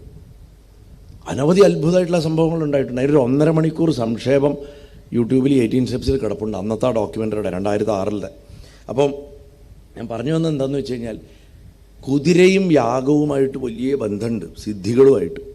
ചില ക്രിയകൾ നടത്തുന്ന സമയത്ത് വെളുത്ത കുതിരയും കറുത്ത കുതിരയും തൂണുകളിൽ കെട്ടും. ഷോഡശി എന്നൊക്കെ പറഞ്ഞിട്ട് 9-ാം ദിവസത്തെ ഒരു ചടങ്ങുണ്ട്. വെളുത്ത കുതിരയും കറുത്ത കുതിരയും കിട്ടും. പിന്നെ നമുക്കൊക്കെ അറിയാം, അശ്വമേധത്തിൽ കുതിരയെ തന്നെയാണ് ബലിമൃഗമായിട്ട് ഉപയോഗിക്കുന്നത്. ഒരു വർഷക്കാലം കുതിര അഴിച്ചുവിട്ട് പിന്നെ അതിൻ്റെ അവസാനത്തിൽ തിരിച്ചെത്തുമ്പോൾ അതിൻ്റെ മേധം നടത്തിയിട്ടാണ്. അതിപ്പോൾ അങ്ങനെയല്ല എന്നൊക്കെ പറഞ്ഞ് സ്ഥാപിക്കാൻ ഇപ്പോൾ പല ആൾക്കാരും പല പുസ്തകങ്ങളൊക്കെ എഴുതി എല്ലാം വെജിറ്റേറിയനാണ് എന്ന് വരുത്തി തീർക്കാൻ വേണ്ടി ചെയ്യുന്നുണ്ട്. അങ്ങനെയൊന്നുമല്ല. പശുവിൻ്റെ പാപയെടുത്തിട്ട് തന്നെ ഹോമിച്ചിരുന്നത് 75-ന് തൊട്ട് മുമ്പ് വരും. 75-ൽ പാഞ്ഞാൾ അതിരാത്രം തൊട്ടാണ് അരിമാവ് വേവിച്ചിട്ട് ജീവാവാഹനം ചെയ്തിട്ട് അതിൽ മൃഗതുല്യം എന്നുള്ള സങ്കല്പത്തിൽ വായുവൻ പശുവിനൊക്കെ കൊടുക്കാൻ തുടങ്ങിയത്. വായുവിന് ബലിയാണ്, മൈത്രാഭരണന്മാർക്ക് ബലിയാണ്, ഒക്കെ ബലി തന്നെയായിരുന്നു. അപ്പോൾ ഇന്നിപ്പോൾ എല്ലാം നമ്മൾ ഒറ്റക്കല്ലിൽ കൊത്തിയ മാതിരി ആക്കാൻ നോക്കുന്നത് കൊണ്ട് പറ്റുന്ന പ്രശ്നങ്ങളാണൊക്കെ. സന്ദർഭവശാൽ പറഞ്ഞു എന്നേ ഉള്ളൂ. എന്താണെങ്കിലും കറുത്ത നിറമുള്ള നല്ല ലക്ഷണമുള്ളൊരു കുതിര അവിടെ ആവിർഭവിച്ചു. അതിന് ഉചിതമായിട്ടുള്ള അലങ്കാരങ്ങളൊക്കെ നൽകി യുദ്ധസന്നദ്ധാക്കിയിട്ട് ദേവാന്തകൻ ശുഭമുഹൂർത്തത്തിൽ ആ കുതിരപ്പുറത്ത് കയറിയിട്ട് ഭഗവാനുമായിട്ടുള്ള യുദ്ധത്തിന് ചെന്ന് ഭഗവാനെ വെല്ലുവിളിച്ചു. വീണ്ടും പോര് തുടങ്ങി. സിദ്ധിയുടെ സേനകളാണ് അസുരൻ്റെ ആ ശക്തമായിട്ടുള്ള തിരിച്ചുവരവ് ആദ്യം കണ്ടത്. ബുദ്ധിയാണ് തോൽപ്പിച്ച് പറഞ്ഞയച്ചത്. ഇത്തവണ സിദ്ധിബുദ്ധിമാരിലെ സിദ്ധിയുടെ സൈന്യം കണ്ട് അതിഭയങ്കര യുദ്ധം നടന്നു. ദിഗന്ധങ്ങൾ നടുങ്ങി, ആയുധം നഷ്ടപ്പെട്ടിട്ടുള്ള സൈന്യങ്ങൾ പരസ്പരം കൈകൾ കൊണ്ടൊക്കെ അടിച്ചിട്ട് പ്രാണനെ രക്ഷിക്കാൻ വേണ്ടിയിട്ട് ശ്രമിച്ചു. ഇങ്ങനെ ബാണങ്ങൾ പേമാരി പെയ്യണത് പോലെ പല ഭാഗത്തുനിന്ന് വില്ലാളികൾ അയക്കാൻ തുടങ്ങി. ആകാശത്ത് നോക്കുമ്പോൾ വെട്ടുകിളിക്കൂട്ടം വരണ മാതിരിയാണ് അമ്പുകൾ വരണത്. 2 വശത്തുനിന്നും ഘോരഘോരമായിട്ടുള്ള ശരമാരി നടന്നു. ദൈത്യസേനയ്ക്ക്, അസുരന്മാരുടെ സൈന്യത്തിന് വലിയ നാശനഷ്ടം വരണം കണ്ടപ്പോൾ ദേവാന്തകൻ ആ പുതിയ കുതിരയുടെ പുറത്ത് കയറിയിട്ട് പടക്കളത്തിലേക്ക് കയറി. ആ കുതിര ഉറക്ക ചെനച്ചു. ആ ഹേഷിതം, കുതിരയുടെ ശബ്ദം ചെനക്കൽ കേട്ട സമയത്ത് തന്നെ പല ദേവിയുടെ സൈന്യങ്ങളിലും സിദ്ധിയുടെ സൈന്യങ്ങളിലും അനവധി ദേവന്മാരും ബോധം കെട്ടുപോയി. സകലരും നശിക്കാൻ തുടങ്ങി. സിദ്ധി അവിടുന്ന് കാര്യം പന്തിയല്ല എന്ന് മനസ്സിലാക്കി ഭഗവാന്റെ അടുത്തേക്ക് എത്തി. നമ്മൾ പരാജയപ്പെട്ടു, അവൻ ഏതോ ഒരു ഭയങ്കര വരം നേടിയിട്ട് വന്നിട്ടുണ്ട് എന്ന് പറഞ്ഞു. ദേവാന്തകൻ്റെ ആ പരാക്രമത്തിനെ പറ്റി കേട്ടപ്പോൾ ഭഗവാൻ സിംഹത്തിൻ്റെ പുറത്ത് കയറി ഗർജിച്ചുകൊണ്ട്, സിംഹം ഗർജിക്കും ഭഗവാൻ ചിഹ്നം വിളിക്കും, സിംഹം ഗർജിക്കും ആനയും സിംഹവും ഒന്നിച്ചു വരുന്ന അവസ്ഥ. ഇങ്ങനെ പടക്കളത്തിലേക്ക് നീങ്ങി ദിഗന്ധങ്ങളെ ഞെട്ടിച്ചുകൊണ്ട് യാത്ര തുടങ്ങി. ഭഗവാന്റെ പുറകിൽ മലവെള്ളം പോലെ ഒരു പടുകൂറ്റൻ ദേവസൈന്യവും ഭൂതഗണങ്ങളും ഗന്ധർവന്മാരും ഒക്കെ പുറപ്പെട്ടു. അതിക്രുദ്ധനായിട്ട് ദേവാന്തകനെ നോക്കിയിട്ട് അലറി. എന്നിട്ട് പറഞ്ഞു, നീ ആണാണെങ്കിൽ എന്നോട് യുദ്ധം ചെയ്യേ, അല്ലാണ്ട് ദുർമന്ത്രവാദം കാണിച്ചിട്ടല്ല യുദ്ധം ചെയ്യേണ്ടത് എന്ന് പറഞ്ഞു. ഉടനെ എന്നെ ദേവാന്തകൻ പറഞ്ഞു, എടാ വെണ്ണ തിന്നണ വായുള്ള നീയെ എന്ത് യുദ്ധത്തിനാണ് വന്നത്? നിനക്ക് തിന്നാൻ മാത്രമേ അറിയുള്ളൂ എന്ന് പറഞ്ഞിട്ട് നീ ഇവിടെ നിൽക്കണ്ട, പോയിട്ട് നിൻ്റെ അമ്മയുടെ മുല കുടിക്കുക എന്നൊക്കെ പറഞ്ഞ് തിരിച്ച് ഭഗവാന്റെ വീരതയെ ഭർഷിച്ചു. കശ്യപനിൽ നിന്നും അതിഥിയിൽ നിന്നും ഉണ്ടായിട്ടുള്ള നീ വാസ്തവത്തിൽ മഹാമണ്ഡന. കശ്യപന് ഇത്രയും വലിയൊരു ദുര്യോഗം വരാനില്ല. കശ്യപന് ലോകത്തിൽ എത്രയോ പുത്രന്മാരുണ്ട്, അവരിലൊക്കെ വെച്ച് ഏറ്റവും വലിയ മണ്ടൻ നീയാണ്. എത്രയോ നല്ല മക്കളുണ്ടായിട്ടുള്ള കശ്യപൻ്റെ ഗതികേടാണ് നിന്നെപ്പോലൊരു മകനുണ്ടായത് എന്നൊക്കെ പറഞ്ഞ് ഭഗവാനെ ഭയങ്കരമായിട്ട് ചീത്ത പറഞ്ഞു. ഭഗവാൻ, നമ്മൾ ഈ പുരാണം പറയുമ്പോൾ ഈ ഭഗവാനെ അസുരൻ ഭർഷിച്ചത് പറയണത് കേൾക്കണത് ഭഗവാന് വലിയ സന്തോഷമാണ്. നമ്മൾ ഈ കൊടുങ്ങല്ലൂർ ഭരണിയിൽ നമ്മൾ തെറിപ്പാട്ട് എന്ന് പറയുന്നത് തന്നെ വരാൻ കാരണം എന്താ? ദേവിയുടെ ചൈതന്യം കൂട്ടാൻ വേണ്ടിയിട്ടാണ് വാസ്തവത്തിൽ പ്രാചീന കാലത്ത് ചെയ്യുന്നത്. മോശം വാക്കുകൾ ഉപയോഗിക്കുമ്പോൾ ഊറ്റം കൂടും ഭഗവതിക്ക്, അതിന് വേണ്ടിയിട്ടാണത് കൊടുക്കുന്നത്. ഞാൻ പറഞ്ഞല്ലോ, വില്ലുമംഗലം ചേർത്തല ഭഗവതിയെ പ്രതിഷ്ഠിച്ചത് ഒരു മോശം വാക്ക് പറഞ്ഞിട്ടാണ്. ദേവി അവിടെ ഉറച്ചില്ല പ്രതിഷ്ഠിച്ചപ്പോൾ, അവിടെ ഇരിക്കടി എന്ന് പറഞ്ഞിട്ടൊരു മോശം വാക്കാ പറഞ്ഞു. അങ്ങനെ പറഞ്ഞിട്ട് ഇരുത്തിയപ്പോഴേ ഇരുന്നുള്ളൂ, വിഗ്രഹം അപ്പോഴേ ഉറച്ചുള്ളൂ എന്നാണ്. ആലോചിച്ച് നോക്കണം, അദ്ദേഹം സന്യാസിയാണ്. അപ്പോൾ വാക്കിനും ശബ്ദത്തിനുമുള്ള പ്രാധാന്യമുണ്ട്. അത് ഉപയോഗിക്കേണ്ട സ്ഥലത്ത് ഉപയോഗിക്കുമ്പോഴാണ് അതിൻ്റെ ശക്തി അറിയാമെന്ന് പറയും. അപ്പോൾ ഇവിടെ വളരെ മോശമായിട്ട് ഭഗവാനെ ഭർഷിക്കുന്നുണ്ട്. എന്നിട്ട് പറയും, നീ മണ്ടനാണെന്നുള്ളതിൻ്റെ ഏറ്റവും വലിയ തെളിവാണ് എൻ്റെ അടുത്ത് നീ യുദ്ധത്തിന് വന്നത്. സാക്ഷാൽ യമധർമ്മൻ തന്നെ എന്നെ കാണുമ്പോൾ പേടിച്ചിട്ട് ഓടുകയാണ്. നീ വെറും ദുർബല ശരീരി, ഒരു പിടി ചോറ് തിന്നണത് പോലെ ഞാൻ നിന്നെ അങ്ങോട്ട് കയ്യിലിട്ട് കുഴയ്ക്കും എന്ന് പറഞ്ഞു. അപ്പോൾ ഭഗവാൻ പറഞ്ഞു, നീ മദ്യപിച്ചിട്ടാണ് വന്നിരിക്കുന്നത്, നിൻ്റെ കള്ളാണ് സംസാരിക്കുന്നത്, നീ കുടിച്ച കള്ളാണ് ഇപ്പോൾ സംസാരിക്കുന്നത്, ഇത് നീയല്ല, നിൻ്റെ സ്ഥിരബുദ്ധി നഷ്ടപ്പെട്ടിരിക്കണു, ഇല്ലെങ്കിൽ നീ എന്നെ നോക്കിയിട്ട് ഈ വിഡ്ഢിത്തരം വിളിച്ചു പറയുമോ? അതുകൊണ്ടാണ് യുക്തിക്ക് നിരക്കാത്ത രീതിയിൽ നീ വർത്താനം പറയണത്. നീ വിചാരിക്കണത് നിന്നെ ആർക്കും കൊല്ലാൻ പറ്റില്ല എന്നാ, അതിനുള്ള വരം നിനക്ക് കിട്ടിയെന്ന് അഹങ്കരിക്കണു. എടാ, നിൻ്റെ അനിയൻ ചത്തത് നീ കണ്ടില്ലേ? അതെങ്ങനെയാണ് സംഭവിച്ച്? എന്നിട്ട് ഭഗവാൻ തൻ്റെ കൈയെടുത്തിട്ട്, ഈ കൈയോണ്ടാ ഞാൻ അവനെ കൊന്ന് കാണിച്ചു കൊടുക്കും. എന്നിട്ട് വീണ്ടും അലറി ചിഹ്നം വിളിക്കും. മഹാദേവൻ, എൻ്റെ അച്ഛൻ്റെ വരപ്രസാദം കൊണ്ട് നീ കാണിച്ച പരാക്രമത്തിനും അഹങ്കാരത്തിനും അറുതി വരുത്തുക എന്നുള്ളതാണ് എൻ്റെ ജന്മോദ്ദേശം. നിങ്ങൾ രണ്ടെണ്ണത്തിനെ കൊല്ലാനാണോ ഞാൻ കശ്യപൻ്റെ അതിഥിയുടെ മകനായിട്ട് ജനിച്ചത് തന്നെ? ഇല്ലെങ്കിൽ എനിക്കിവിടെ വന്ന് സമയം കളയേണ്ട ആവശ്യം എന്തായിരുന്നു എന്ന് ചോദിക്കും. 3 ലോകത്തിനെയും പീഡിപ്പിച്ച നീ ചെയ്തിട്ടുള്ള അത്രയും പാപകർമ്മങ്ങൾ ഇന്നേ വരെ ഒരസുരനും ചെയ്തിട്ടില്ല. അതുകൊണ്ട് മരണം എടുത്തിരിക്കണം നിനക്ക്, അത് വൈകാണ്ട ബോധ്യമാവും നിൻ്റെ പാപത്തിൻ്റെ വലിപ്പം എത്രയാണെന്നു പറഞ്ഞു. എന്നിട്ട് തൻ്റെ വില്ലു കൊലച്ച് ഞാണലി മുഴക്കി നരകാന്തകന് എന്താ പറയുക, യുദ്ധത്തിന് തയ്യാറെടുക്കണം. അത് യുദ്ധമര്യാദ, എതിരാളിക്കും ഒന്ന് നിലയുറപ്പിക്കാനുള്ള സമയം കൊടുക്കണം. ഭഗവാൻ പറഞ്ഞു, എടുക്കെടുക്ക്, ആയുധം എടുക്കുക എന്ന് പറഞ്ഞു. വില്ലു കൊലച്ച് ഞാണൊലി കേൾപ്പിച്ചു. അതിനുശേഷം ഭഗവാൻ അതിഗംഭീരമായിട്ടുള്ളൊരു അസ്ത്രത്തെ അവൻ്റെ നേരെ അഴിച്ചു. അവൻ ആ അസ്ത്രത്തിനെ 100 എണ്ണമായിട്ട് തകർത്തു. അപ്പോൾ ഭഗവാന്റെ അല്ലെങ്കിൽ ആനയുടെ കണ്ണ് ചെറുതാണല്ലോ, അതങ്ങോട്ട് വികസിച്ചിട്ടും ഇങ്ങനെ നോക്കി, കൊള്ളാമല്ലോ, ഇവൻ്റെ സഹോദരനെ എനിക്ക് മതിപ്പായതാണ് യുദ്ധത്തിൽ, ഇവനും മിടുക്കൻ തന്നെ എന്ന് മനസ്സിൽ വിചാരിച്ചു. അതിനുശേഷം അന്യോന്യം ഒരുപാട് നേരം അസ്ത്രയുദ്ധം നടന്നു. അസ്ത്രയുദ്ധത്തിൽ ആരും ജയിച്ചില്ല. പൊരിഞ്ഞ അസ്ത്രയുദ്ധം. അസ്ത്രങ്ങൾ പായണ ശബ്ദം കൊണ്ട് ലോകം മുഴുവൻ മുഴക്കം, കൂട്ടിയിടിക്കുന്നതും ചീറുന്നതും പൊട്ടുന്നതുമായിട്ടുള്ള ശബ്ദം കേട്ടു. അങ്ങനെ ഇരിക്കുന്ന സമയത്ത് ഭഗവാൻ ഒരു സമയത്ത് ഒറ്റ അസ്ത്രം കൊണ്ട് ഇവൻ്റെ കർണകുണ്ഡലങ്ങൾ ഭൂമിയിൽ വീഴ്ത്തി. 2 അസ്ത്രങ്ങൾ കൊണ്ട് ആ അസുരൻ്റെ 2 കൈകളും മുറിച്ചു. അതേപോലെ വേറൊരമ്പ് അവൻ്റെ നെറ്റിയുടെ നേർക്കയച്ചു. കാര്യമായിട്ട് മുറിവുണ്ടാക്കാൻ തുളച്ചു കയറാൻ പറ്റിയില്ലെങ്കിലും നെറ്റിയിൽ രക്തം വാറുന്ന വിധത്തിലൊരു മുറിവുണ്ടായി. അതിനുശേഷം അനവധി അസ്ത്രങ്ങളെ അയച്ചിട്ട് പകൽ നേരത്തിന് ഇരുട്ട് പോലാക്കി, രാത്രി പോലാക്കി. അത്രയും അമ്പുകളുടെ മഴ ഭഗവാൻ പെയ്യിപ്പിച്ചു എന്ന് പറഞ്ഞു. ആ സമയത്ത് ഈ അസുരൻ തനിക്കറിയണ ഒരു മഹാമന്ത്രം ജപിച്ചിട്ട് അതിദിവ്യമായിട്ടുള്ള ഒരു അസ്ത്രത്തെ പ്രയോഗിച്ചു. അതിൻ്റെ ശക്തിയിൽ ദേവസൈന്യങ്ങൾ മുഴുവൻ വലിയ നാശം നേരിട്ടു എന്നാണ് പറഞ്ഞു. ചതുരംഗ സൈന്യം മുഴുവൻ ഛിന്ന ഭിന്നായി. ശബ്ദം കൊണ്ട് ലോകം മുഴുവൻ മുഖരിതമായി. പക്ഷെ ഭഗവാൻ അതുകൊണ്ടൊന്നും പേടിക്കില്ല എന്ന് അസുരന് മനസ്സിലായി. അതുകൊണ്ട് ദേവാന്തകൻ എന്ത് ചെയ്തു എന്ന് വെച്ച് കഴിഞ്ഞാൽ, വാരണാസ്ത്രം എന്നു പേരുള്ള അതിഭയങ്കരമായിട്ടുള്ള ഒരസ്ത്രത്തെ പ്രയോഗിച്ചു. വാരണാസ്ത്രത്തിൻ്റെ പ്രത്യേകത എന്താ വെച്ചാൽ, അനവധി ആയിരക്കണക്കിന് കൊലയാനകൾ ആ അസ്ത്രത്തിൻ്റെ ഉള്ളിൽ നിന്ന് പുറപ്പെട്ടു വരും. വാരണം ച ആന, കൊലയാനകൾ. ഈ ആഫ്രിക്കൻ ആനകളെയൊക്കെ പോലുള്ള വലിയ കൊമ്പുകളുള്ള അനവധി ആനകൾ ഭഗവാന്റെ സൈന്യത്തിൻ്റെ നേരെ പുറപ്പെട്ടു. ആ മതയാനയുടെ ശബ്ദം കേട്ട് ഞെട്ടിയിട്ടുള്ള ദേവസൈന്യത്തിനെ മുഴുവൻ ആ മതയാനകൾ ചവിട്ടി മുറിവേൽപ്പിച്ചു.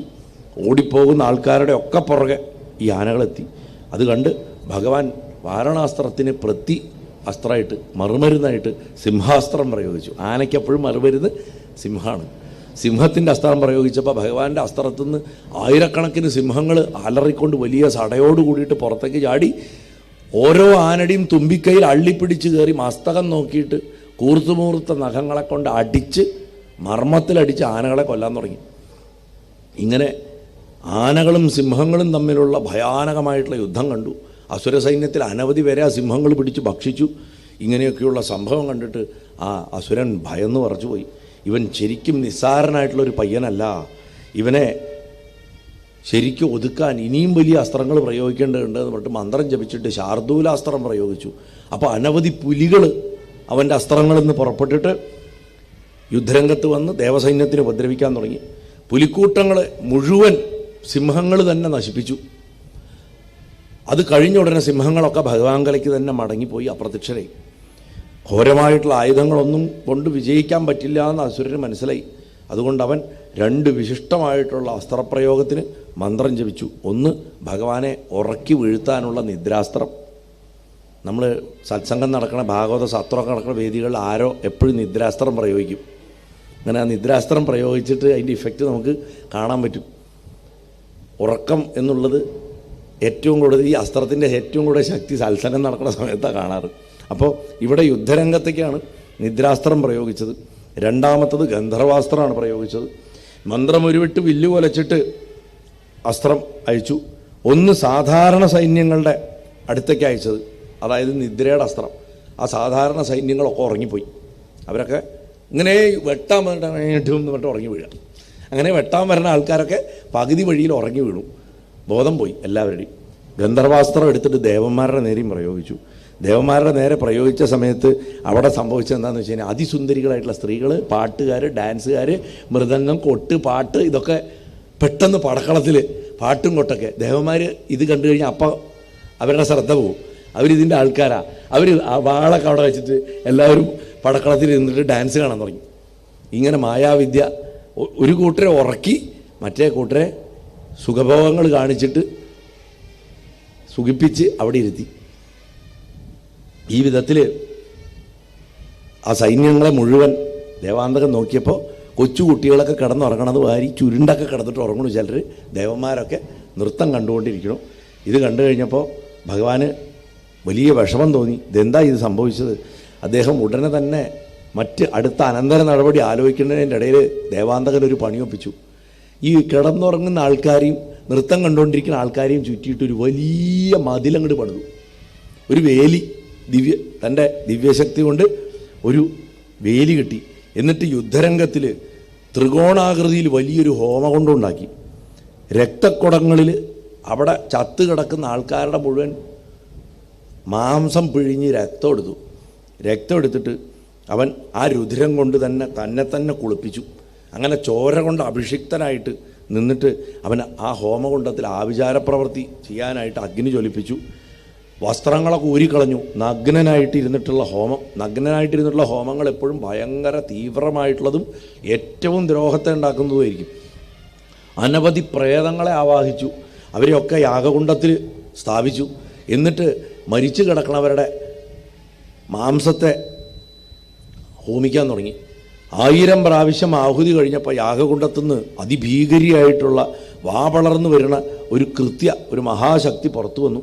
അത് തുറന്ന് അങ്ങോട്ട് വന്ന ഉടനെ തന്നെ ഈ മതിൽ കെട്ടിയിട്ട് ഇരിക്കണേൽ കിടന്നുറങ്ങിയിരുന്നതും കുറച്ച് ഡാൻസ് കണ്ടുകൊണ്ടിരുന്ന ദേവന്മാരെ കുറച്ചെണ്ണത്തിനെ വാരിയെടുത്തിട്ട് അവളുടെ വായിലേക്ക് എറിഞ്ഞു കൊടുത്തു.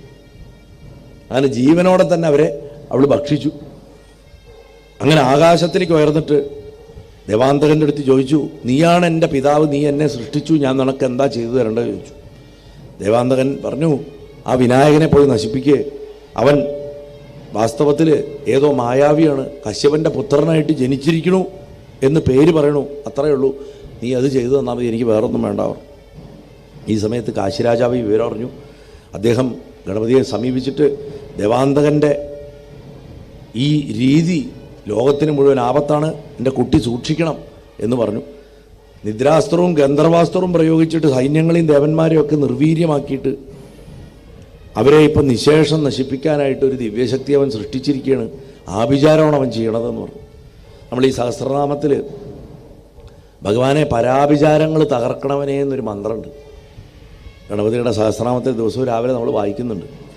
അങ്ങനെയുള്ള പരാഭിചാരങ്ങളെ തകർക്കണ ഭഗവാൻ അത് കേട്ടിട്ട് ഒന്ന് പുഞ്ചിരിച്ചിട്ട് ധ്യാനിച്ചിട്ട് കാര്യങ്ങളുടെ നിജസ്ഥിതി മനസ്സിലാക്കിയിട്ട് 2 അസ്ത്രം എടുത്തിട്ട് മന്ത്രജപത്തോട് കൂടിയിട്ട് ഖണ്ഡാസ്ത്രവും ഖഗാസ്ത്രവും അയച്ചു. ഖണ്ഡാസ്ത്രം എന്ന് പറഞ്ഞു കഴിഞ്ഞാൽ മണിമുഴക്കാണ്. മണിമുഴങ്ങിയാൽ മണിമുഴങ്ങുന്ന സ്ഥലത്ത് ഒരിക്കലും ദുഷ്ടശക്തികൾക്ക് നിൽക്കാൻ സാധിക്കില്ല. അതിനാണ് നമ്മൾ ഈ മണി മുഴക്കണം. മണി മുഴക്കുമ്പോൾ ചെല്ലുന്ന മന്ത്രം അതാ പറയണത്. ഈ ഘണ്ടാനാദം കേട്ടിട്ട് എന്തൊക്കെ ഭൂതപ്രേത പിശാചുക്കൾ ആ പൂജ നടക്കുന്ന സ്ഥലത്തുണ്ടോ അവരൊക്കെ ഓടിപ്പോട്ടെ എന്നാ പറയുന്നത്. ക്ഷേത്രങ്ങളിൽ മണി മുഴക്കണത് അതിനാണ്. ഘണ്ടാശബ്ദം കേട്ട, അപ്പോൾ ഘണ്ടാച്ചാൽ ഭഗവതിയാണ്, അമ്മ തന്നെയാണ്, സാക്ഷാൽ പരാശക്തിയാണ്. അതുകൊണ്ടാണ് ദേവി മഹാത്മ്യത്തിലൊരു മന്ത്രമുണ്ട്, ഹിനസ്തി ദൈത്യ തേജാംസി സുനേനാപൂരയാ ജഗത് സാ ഘണ്ഠ പാതുനോ ദേവി പാപേഭ്യോ അനസുധാനിബ. സ്വന്തം ശബ്ദം കൊണ്ട് അസുരന്മാരുടെ തേജസ്സിനെ നശിപ്പിച്ച് കളയുന്ന ആ കൊടമണിയുടെ രൂപത്തിലുള്ള ദേവി നീ രക്ഷിക്കണം എന്നാണ് പറഞ്ഞത്. കൊടുങ്ങല്ലൂരമ്മയുടെ ഒരു കയ്യിൽ കൊടമണിയാണ്, കണ്ടിട്ടുണ്ടോ? കൊടുങ്ങല്ലൂരമ്മയ്ക്കുള്ള കൈകൾ ശ്രദ്ധിച്ചിട്ടുണ്ടോ? കൊടുങ്ങല്ലൂരമ്മയുടെ കൈകളിൽ ഒന്നിൽ കൊടമണിയാണ് ഉണ്ടാവുക. അതുകൊണ്ട് കൊടമണിക്ക് വലിയൊരു പ്രാധാന്യമുണ്ട്. കൊടമണി എന്നല്ല ഏത് ഗണ്ടയ്ക്കും പ്രാധാന്യമുണ്ട്. അപ്പോൾ ആ ഘണ്ടാനാദം മുഴക്കിക്കൊണ്ട് അനവധി ആയിരക്കണക്കിന് മണികൾ ഇങ്ങനെ കൂട്ടി അടിച്ചു കഴിഞ്ഞാൽ ആ പ്രദേശം മുഴുവൻ ശുദ്ധമായി പോകും. അങ്ങനത്തെ ഒരു അസ്ത്രം പ്രയോഗിച്ചു ഭഗവാൻ.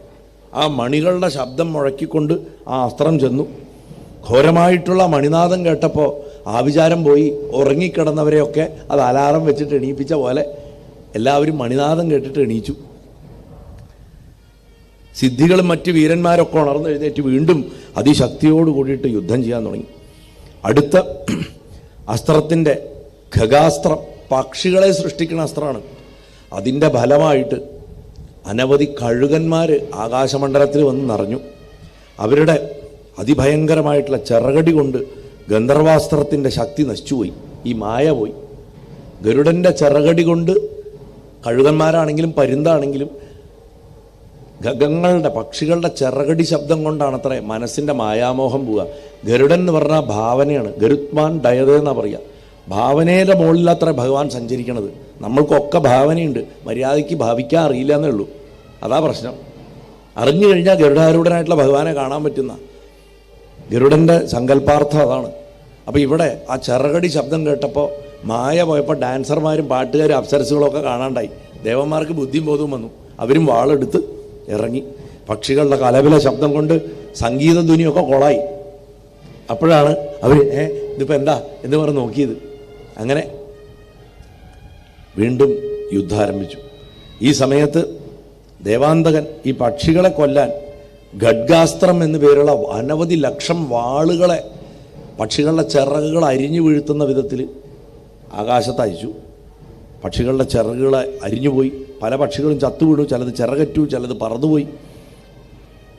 ആകാശത്തുനിന്ന് ഈ പക്ഷികളുടെ ചിറകറ്റിട്ട് ഈ വാളുകൾ താഴോട്ടാ വീണ് മഴ പോലെ. അത് കുത്തിയിട്ട് അനവധി ദേവസൈന്യം മരിച്ചുപോയി. ചിലരുടെ കൈകളറ്റു, ചിലരുടെ നെറുകന്തല പിളർന്ന് പല കഷ്ണങ്ങളായി. കാരണം ആകാശത്തുനിന്ന് മഴ പോലെ വാളുകൾ പെയ്തുകൊണ്ടിരിക്കുകയാണ്. അങ്ങനെ അഷ്ടസിദ്ധികളുടെ മായാപ്രഭാവം കൊണ്ട് ഉണ്ടാക്കിയിട്ടുള്ള ഭഗവാന്റെ മഹാസൈന്യം മുഴുവൻ നശിച്ചുപോയി. ഭഗവാൻ ഈ ദൈത്യൻ്റെ അത്ഭുതകരമായിട്ടുള്ള ആ വിക്രമം കണ്ടിട്ട് അതിശയിച്ചു. അതുകൊണ്ട് പ്രതിവിധിയായിട്ട് വജ്രാസ്ത്രത്തെ അയച്ചിട്ട് ധ്യാനിച്ച് ദൈത്യന്മാരുടെ ഇടയിലേക്ക് അയച്ചു. ആ ഖഡ്ഗാസ്ത്രത്തിനെ ഭഗവാന്റെ വജ്രായുധമാകുന്ന അസ്ത്രം അരിഞ്ഞരിഞ്ഞ് വീഴ്ത്തി. അനവധി ലക്ഷം ഇടിമിന്നലുകൾ ഈ വാളുകളുടെ ഇടയിൽ കൂടെ പോകുന്നതെന്ന് സങ്കല്പിച്ച് നോക്കൂ. ആ വാളുകളൊക്കെ കത്തിക്കരിഞ്ഞ് ഭസ്മമായിട്ട് പോകുന്ന വിധത്തിലുള്ള ഇലക്ട്രിസിറ്റി ഇങ്ങനെ പോവുകയാണ് ആകാശത്ത് കൂടെ. അങ്ങനെ യുദ്ധം. അത് കഴിഞ്ഞ് വജ്രാസ്ത്രം കഴിഞ്ഞപ്പോൾ ഓടിച്ചെന്നിട്ട് ദേവാന്തകൻ്റെ അടുത്ത് അസുരസൈന്യം പറഞ്ഞു, ഇതാ വജ്രാസ്ത്രം അയച്ചിരിക്കണമെന്ന് പറഞ്ഞു. അയാൾ ഉടനെ വീണ്ടും ഒരസ്ത്രം മന്ത്രം ജപിച്ചയച്ചു. അതിൻ്റെ പേര് രൗദ്രാസ്ത്രം എന്നാണ്. രുദ്രൻ്റെ അസ്ത്ര. ഭഗവാന്റെ നാമം എഴുതിയിട്ടുള്ള അമ്പുകളാണ് അതിൽ. അത് പ്രളയകാലത്തിലുള്ള അഗ്നി പോലെ, രുദ്രാഗ്നി പോലെ തീയെ വർഷിച്ചു. ഭഗവാന്റെ സൈന്യം പേടിച്ചു. ഭഗവാൻ നോക്കുമ്പോൾ ആ അസ്ത്രത്തിൽ നിന്ന് ജടയും നീണ്ട കൈകാലുകളും കൊടവയറുള്ള ഒരു ഭീകരനായിട്ടുള്ളൊരു ഭൂതം സകലരെയും വിഴുങ്ങാൻ വേണ്ടിയിട്ട് ആവിർഭവിച്ചിട്ട് ഭഗവാനെ വിഴുങ്ങാൻ അങ്ങോട്ട് ഓടി വന്നു. ഭഗവാൻ അതിന് പ്രത്യസ്തരായിട്ട് ബ്രഹ്മാസ്ത്രം പ്രയോഗിച്ചു. 100 ആവർത്തിയാണ് അത്ര മന്ത്രം ജപിച്ചിട്ട് അയച്ചത്. എല്ലാ ദിക്കുകളെയും ദഹിപ്പിക്കണ വിധത്തിൽ ബ്രഹ്മാസ്ത്രം അതിൻ്റെ നേരെ ചെന്ന് അതിൽ നിന്നും ഒരു ഭയങ്കരനായിട്ടുള്ളൊരു പുരുഷൻ പോയി. ആ വജ്രാസ്ത്രത്തെ വിഴുങ്ങിയിട്ടുള്ള പുരുഷനും ബ്രഹ്മാസ്ത്രത്തിൽ നിന്ന് വന്നിട്ടുള്ള പുരുഷനും ദൈവാന്തകൻ അയച്ചതും ഭഗവാൻ അയച്ചതുമായിട്ടുള്ള ആ ഭയങ്കര ദിവ്യപുരുഷന്മാർ രണ്ടുപേരും അവരെ ഏറ്റുമുട്ടി. രണ്ടുപേരും മല്ലയുദ്ധം ചെയ്തിട്ട് അവസാനം രണ്ടുപേരും ആർക്കും ജയമില്ലാണ്ട് അന്തരീക്ഷത്തിൽ അങ്ങനെ മാഞ്ഞും പോയി. ദേവാന്തകൻ അത്ഭുതം തോന്നി. ഗണപതിയെ നശിപ്പിക്കാൻ, വിനായകനെ നശിപ്പിക്കാൻ ഓരോ മായ പ്രയോഗിക്കുമ്പോഴും അവൻ അതിനെ പരാജയപ്പെടുത്താൻ വേറൊരു മായ പ്രയോഗിക്കുന്നു. ഒരു ദിവ്യാസ്ത്രം പ്രയോഗിച്ചാൽ വേറൊരു ദിവ്യാസ്ത്രം കൊണ്ട് പ്രതിരോധിക്കുന്നു. ഓരോ അവസരത്തിലും വിനായകൻ തൻ്റെ പൗരുഷം കാണിക്കുന്നു. ഇങ്ങനെ അനവധി ചിന്തകൾ കൊണ്ട് ദേവാന്തകൻ്റെ ശ്രദ്ധ പോകാൻ തുടങ്ങി യുദ്ധത്തിൽ. പക്ഷേ എങ്ങനെയും വിനായകനെ കൊന്നേ പറ്റൂ എന്ന് നിശ്ചയിച്ചു. ഇതുവരെ പ്രയോഗിച്ചതെന്ന് തികച്ചും വ്യത്യസ്തമായിട്ടുള്ള എന്തെങ്കിലും ഒന്ന് പ്രയോഗിക്കണം എന്ന് നല്ലോണം ആലോചിച്ചിട്ട് 3 ലോകങ്ങളെയും വിഴുങ്ങാൻ ശക്തിയുള്ള ഒരായുധത്തെ ഓർത്തെടുത്തു. ആ അസ്ത്രം ജപിച്ച് നിഷ്ഠയോടുകൂടിയിട്ട് ജപിച്ചിട്ട് ഭഗവാന്റെ നേരെ പ്രയോഗിച്ചപ്പോൾ ആ ആയുധം അനവധി കോടി വ്യത്യസ്ത ആയുധങ്ങളായിട്ട് ഭഗവാന്റെ ശരീരത്തിൽ പോയി തട്ടി. ആ ഒരൊറ്റ അസ്ത്രത്തുനിന്ന് കുന്തങ്ങളും വാളുകളും മുദ്ഗരങ്ങളും തോട്ടികളും കൂർത്തുമൂർത്തിട്ടുള്ള എന്തൊക്കെയോ വസ്തുക്കൾ. സാധാരണ നമ്മളൊരു RDX ബോംബ് പൊട്ടുന്ന സമയത്ത് അതിൻ്റെ പ്രഹരശേഷി കൂട്ടണം എങ്ങനെയെന്ന് വെച്ചാൽ പൊട്ടുന്നത് കൊണ്ടല്ല ആൾക്കാർ മരിക്കുന്നത്. അതിൻ്റെ ഉള്ളിൽ കുപ്പിച്ചില്ല്, മുള്ളാണി, തകരപ്പാട്ട, ഇങ്ങനെ പല മുറിപ്പെടുത്തുന്ന സാധനങ്ങളെ കുത്തി നിറയ്ക്കും. എന്നിട്ടാണ് ഈ അങ്ങാടിയിലും അവിടെ ഇവിടെയും കൊണ്ടുപോയിട്ട് പൊട്ടിക്കാൻ വയ്ക്കുക ഈ തീവ്രവാദികൾ. അങ്ങനെ പൊട്ടിക്കുമ്പോൾ ഇത് പൊട്ടുന്ന ശക്തിയിൽ, ഇത് വെടിയുണ്ടകളെക്കാട്ടിലും ശക്തിയിൽ ചെതറിത്തെറിക്കുമ്പോൾ അത് കൊണ്ടിട്ട് ആൾക്കാർ മരിക്കുന്നു, ഛിന്ന ഭിന്നായി പോകുന്നു ശരീരങ്ങൾ. അപ്പോൾ അതേപോലെ ഭഗവാന്റെ ശരീരത്തിലേക്ക് എന്തൊക്കെയോ മൂർച്ചയുള്ള വസ്തുക്കളെ തുപ്പുന്ന ആ അസ്ത്രത്തെ ഇവൻ അയച്ചു. ഭഗവാൻ ഉടനെ തന്നെ അതിന് പ്രതിവിധിയായിട്ടൊരു ശക്തിയെ സൃഷ്ടിച്ചു. ആ ശക്തി ദേവാന്തകനെ കടന്നാക്രമിച്ചു. ആ സമയത്തേക്ക് വീണ്ടും അഷ്ടസിദ്ധികൾ സൈന്യത്തോടു കൂടിയിട്ട് വീണ്ടും തിരിച്ചെത്തി പുതിയ സൈന്യത്തോടെ. അവരും അസുരനെ പലതരത്തിൽ പ്രഹരിച്ചു. മുഖത്തുനിന്ന് അഗ്നിജ്വാല വമിപ്പിച്ചുകൊണ്ട് അവൻ വീണ്ടും ഭൂമിയിൽ വീണു. പക്ഷെ പെട്ടെന്ന് തന്നെ ബോധം തെളിഞ്ഞു. അവൻ കുതിരപ്പുറത്ത് ചാടിക്കയറി ഭഗവാന്റെ നേരെ ചെന്നു. ആ അസുരൻ്റെ ആഞ്ഞൊരു വെട്ട് അവൻ ഭഗവാന്റെ നേരെ കൊടുത്തപ്പോൾ ഭഗവാന് തന്നെ ബോധക്ഷയം ഉണ്ടായോ കുറച്ച് നേരത്തേക്കെന്ന് തോന്നിപ്പോയി. പക്ഷേ ഭഗവാൻ വളരെ പെട്ടെന്ന് തന്നെ ബോധത്തെ വീണ്ടെടുത്തിട്ട് വജ്രത്തിന് തുല്യമായിട്ടുള്ള അസുരൻ്റെ ശരീരത്തിനെ കൈകൊണ്ട് അടിച്ചു തകർക്കാൻ നോക്കി. അത് സാധിച്ചില്ല. അനവധി മുറിപ്പെടുത്തുന്ന ആയുധങ്ങളെ പ്രയോഗിച്ചു നോക്കി. അതുകൊണ്ടും അവൻ്റെ ശരീരത്തിനെ മുറിക്കാൻ സാധിച്ചില്ല. ഇങ്ങനെ രണ്ടുപേരുടെയും ആയുധങ്ങൾ തമ്മിൽ കൂട്ടി ഉരഞ്ഞിട്ട് ഭയങ്കരമായിട്ടുള്ള തീ പുറത്തേക്ക് വന്നു. ആ തീയിൽ അപ്പോഴേക്ക് രാത്രിയായിട്ടുണ്ടായിരുന്നു. ഇവർ തമ്മിൽ വെട്ടുമ്പോൾ ആയുധങ്ങൾ തമ്മിൽ ഇങ്ങനെ ചിരകിപ്പോകുമ്പോൾ ഉണ്ടാകുന്ന തീ കാരണമാണത്രേ വെളിച്ചം ഉണ്ടായത് പടക്കളത്തിൽ. അത്ര ഭയങ്കര വെളിച്ചം ഇവർ ഓരോ ആയുധങ്ങൾ തമ്മിൽ കൂട്ടിമുട്ടിക്കുമ്പോഴും ഉണ്ടായി എന്നാണ് പറഞ്ഞു. രാത്രിയിൽ അർദ്ധരാത്രിയായിട്ടും യുദ്ധം അവസാനിച്ചില്ല. കൃത്രിമമായിട്ടുള്ള വെളിച്ചം സൃഷ്ടിച്ചിട്ട് രണ്ടുപേരും യുദ്ധം ചെയ്തു. രൗദ്രകേതുവായിട്ടുള്ള ആ എന്താ പറയുക അച്ഛൻ, ഇവരുടെ അച്ഛൻ പടക്കളത്തിലെത്തിയിട്ട് മകനെ സഹായിക്കാൻ വേണ്ടിയിട്ട് ഒരു മായാവിദ്യ കാണിച്ചു. ഭഗവാന്റെ അമ്മ അതിഥിയെ ദേവാന്തകൻ തടവിൽ പിടിച്ചു വെച്ചിരിക്കുന്നതായിട്ട് ഒരു മായ കാണിച്ചു ഭഗവാന്റെ മനസ്സിനെ പ്രശ്നത്തിലാക്കാൻ. അവൾ മകനെ വിളിച്ച് നിലവിളിക്കണതായിട്ട് കാണിച്ചു. മാതാവിനോട് തൻ്റെ ശത്രു അതിക്രമം കാണിക്കുന്ന കണ്ടപ്പോൾ സങ്കടം വന്നിട്ട് അമ്മയെന്ന് വിളിച്ചിട്ട് ഭഗവാന്റെ കയ്യിൽ നിന്ന് ആയുധം വീണുപോയി. കരയാൻ തുടങ്ങി. കുട്ടിയല്ലേ, ചെറിയ കുട്ടിയാണല്ലോ. അപ്പോൾ ഭഗവാൻ ആ സ്വഭാവം കാണിക്കുക. അമ്മ ആരോ പിടിച്ചു വെച്ചിരിക്കുക, അമ്മ വിട് എന്ന് പറഞ്ഞിട്ട് കരയാൻ തുടങ്ങി. അമ്മ എങ്ങനെ ദേവാന്തകൻ്റെ കയ്യിൽ പെട്ടു എന്ന് പെട്ടെന്ന് വിചാരിച്ചു. അമ്മയെ രക്ഷിക്കാൻ സാധിച്ചില്ലെങ്കിൽ എൻ്റെ ജന്മം വിഫലല്ലേ എന്ന് ആ മനുഷ്യരൂപത്തിലുള്ള ഭഗവാൻ വിചാരിച്ചു. അവസാനം അമ്മയെ രക്ഷിക്കാൻ സാധിച്ചില്ലെങ്കിൽ ഞാൻ എൻ്റെ ജീവിതം അവസാനിപ്പിക്കും എന്നും ഇവൻ്റെ മായാശക്തി കൊണ്ട് ഭഗവാന് പോലും തോന്നിപ്പോയി എന്നാണ് പറഞ്ഞു. ആ സമയത്ത് ഒരു അശരീരി കേട്ടു, ഇത് അസുരൻ്റെ മായാശക്തിയാണ്, ഇത് സത്യമല്ല, നിൻ്റെ അമ്മയ്ക്ക് ഒരു കുഴപ്പവും പറ്റിയിട്ടില്ല, അമ്മ ആശ്രമത്തിൽ തന്നെയുണ്ട് എന്ന് പറഞ്ഞു. പ്രഭാതകാലത്ത് മാത്രമേ ശത്രുവിൽ ആയുധം ഭരിക്കുള്ളൂ എന്നൊരു വരം ഇവന് കിട്ടിയിട്ടുണ്ടെന്നും ആ ശരീരവാക്യം പറഞ്ഞു. അതുകൊണ്ട് ഈ രാത്രി നേരത്ത് അവനോട് യുദ്ധം ചെയ്തിട്ട് കാര്യമില്ല, അത് വെറുതെ എനർജി നഷ്ടപ്പെടുത്തുകയുള്ളൂ എന്ന് പറഞ്ഞു. അതുകൊണ്ട് ഭഗവാൻ അന്നത്തെ യുദ്ധം അവസാനിപ്പിച്ച് പിൻവാങ്ങി. ദൈത്യൻ ഈ സമയത്താണത്രേ ഭഗവാന്റെ യഥാർത്ഥ രൂപം കണ്ടത്. ഭഗവാൻ ആ വിഷമിച്ച സമയത്ത് കുട്ടിയുടെ ആ ഭാവം വിട്ടിട്ട് ഭഗവാന്റെ ആ യഥാർത്ഥ രൂപം കണ്ടു. എന്താ കണ്ട്? ചുവന്ന കണ്ണുകൾ, നല്ല മനോഹരമായിട്ടുള്ള ദന്തകാന്തി, ദിവ്യാംബരങ്ങൾ, കിരീടം, കുണ്ഡലം, മുത്തുമാല, പകുതി മനുഷ്യ ശരീരം, പകുതി ഗജശരീരം, ഇങ്ങനെയുള്ള ആ ഭഗവാന്റെ യഥാർത്ഥ രൂപം കണ്ടിട്ട് ഇവൻ വിസ്മയിച്ചു. അതിൻ്റെ ഒപ്പം തന്നെ പേടിക്കുകയും ചെയ്തു. ദേവാന്തകനെ വിനായകൻ എന്താ ചെയ്തതെന്ന് വെച്ച് കഴിഞ്ഞാൽ ഭയന്ന് പറച്ചു. ദേവാന്തകൻ ഭഗവാന്റെ ആ രൂപം കണ്ടിട്ട് ആ ഒരു കൊച്ചുകുട്ടിയെ എടുത്തിട്ട് മടിയിലിരുത്തുന്ന പോലെ ഭഗവാൻ പർവ്വതാകാരമായിട്ട് വളർന്നിട്ട് ഈ ദേവാന്തകനെ അങ്ങനെ പിടിച്ച് തൻ്റെ മടിയിലിരുത്തി.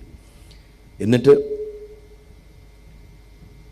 ഇവൻ ദേവാന്തകൻ ഭഗവാന്റെ കയ്യിൽ നിന്ന് രക്ഷപ്പെടാൻ വേണ്ടിയിട്ട് ചാടിയപ്പോൾ അവന് പിടുത്തം കിട്ടിയത് ഭഗവാന്റെ കൊമ്പിലാണ്. ആ കൊമ്പിൽ അവൻ തൂങ്ങി ഊഞ്ഞാലാടിയിട്ട് ഭഗവാന്റെ ശരീരത്തിൽ നിന്ന് പുറത്തേക്ക് ചാടി. ഭഗവാന്റെ ഒരു കൊമ്പ് ഒടിഞ്ഞതുകൊണ്ടാണ് അസുരൻ തെറിച്ചത് എന്ന് പറയണു. വിനായകൻ ഒടിഞ്ഞ കൊമ്പിൻ്റെ ഭാഗം എടുത്തു. എന്നിട്ട് അതുകൊണ്ട് ആ അസുരനെ ഒരു കൈകൊണ്ട് ആഞ്ഞു പോയിട്ട് പിടിച്ചിട്ട് ആ കൊമ്പിൻ്റെ അറ്റം കൊണ്ട് അവൻ്റെ തലയടിച്ച് തകർത്തു. അങ്ങനെ അവൻ വധിക്കപ്പെട്ടു. അസുരൻ്റെ തല പലതായിട്ട് പൊട്ടിത്തെറിച്ചു. ആ സമയത്ത് അതിഘോരമായിട്ടുള്ളൊരു ശബ്ദം കേട്ടു. ഭൂമിയിലും പാതാളത്തിലും ശബ്ദം കേട്ടു. ഇടിമിന്നലാണോ അതോ ഇനി ഉൽക്കകൾ വന്ന് വീണതാണോ എന്ന് ജനങ്ങൾ വിചാരിച്ചു. അവൻ്റെ ശരീരത്തു നിന്നൊരു ജ്യോതിസ് പുറപ്പെട്ട് ഭഗവാന്റെ ശരീരത്തിൽ വിലയം പ്രാപിച്ചു. അവന് മുക്തിയായി. ദേവന്മാർ കാണെ അവൻ്റെ ശരീരം 3 യോജന നീളത്തിൽ ഭൂമിയിൽ വീണ് 36 കിലോമീറ്റർ നീളമുള്ള ശവശരീരം. 13 കിലോമീറ്റർ ഒരു യോജന, അപ്പോൾ 36 കിലോമീറ്റർ വലിപ്പമാണ് അവൻ്റെ ശരീരത്തിന്. ഇവിടെ നിന്നാൽ 36 കിലോമീറ്റർ ആയിരിക്കും അവൻ്റെ ഹൈറ്റ് വരിക ശരീരത്തിൻ്റെ. അതിൻ്റെ ആഘാതത്തിൽ എത്രയോ മരങ്ങളും പർവ്വതങ്ങളും ഒക്കെ ചതഞ്ഞരഞ്ഞു പോയി. അവൻ്റെ ദേഹപാതം കൊണ്ട് തന്നെ എത്രയോ ഗ്രാമങ്ങൾ ഇല്ലാണ്ടായിപ്പോയി. സംഭവമൊക്കെ അറിഞ്ഞിട്ടും ദേവന്മാർ പുഷ്പവൃഷ്ടി ചൊരിഞ്ഞു. പെരുമ്പറകൾ മുഴങ്ങി. നിർമ്മലമായിട്ടുള്ള കാറ്റ് എല്ലായിടത്തും വീശി. എല്ലായിടത്തും ദീപങ്ങൾ പ്രകാശിച്ചു. നദികൾ സ്വച്ഛമായിട്ടൊഴുകി. അശരീരി വാക്യം രാവിലെ യുദ്ധം ചെയ്താൽ മതി, ആയുധം പ്രയോഗിച്ചാൽ മതി എന്ന് പറഞ്ഞിട്ട് പോലും ഭഗവാൻ കാത്തു നിന്നില്ല. അന്ന് രാത്രി തന്നെ അവനെ പിടിച്ച് മടിയിലിരുത്തി. അവൻ ചാടിപ്പോയി ഭഗവാന്റെ കൊമ്പിൽ തൂങ്ങിപ്പോയപ്പോൾ ആ കൊമ്പ് ഒടിഞ്ഞു വന്നപ്പോൾ ആ കൊമ്പ് വെച്ചിട്ട് ഒടിഞ്ഞ കൊമ്പ് കൊണ്ട് തന്നെ അവനെ അടിച്ച് ഭഗവാൻ അവനെ വധിച്ചത് കണ്ടിട്ട് എല്ലാവരും ഭഗവാനെ പൂജിച്ച് നമസ്കരിച്ചു. മുനികൾ പ്രസന്നരായിട്ട് തങ്ങൾ ഭഗവാനെ സ്തുതിച്ചിട്ട് അവരവരുടെ ആശ്രമങ്ങളിലേക്ക് പോയി. ദേവന്മാർ ദേവലോകത്തേക്ക് പോയി. കാശിരാജാവും സന്തുഷ്ടനായി. ദേവാന്തകനെ എന്താ പറയുക, ആ ദേവാന്തകൻ്റെ ബാക്കി വന്ന സൈന്യത്തിനെ മുഴുവൻ തടവിലാക്കിയിട്ട് കാശിരാജാവും തൻ്റെ കൊട്ടാരത്തിലേക്ക് പോയവിടെ ദേവാന്തകവധം പറഞ്ഞിട്ട് അവസാനിപ്പിക്കുന്നു. നാരായണ സർവത്ര ഗണേശനാമസങ്കീർത്തനം. ശ്രീഗണേശായ നമഃ. ഗുരുവായൂരപ്പ ഭഗവാനെ, ഗണപതി ഭഗവാനെ സന്തോഷിക്കണേ സർവേശ്വര.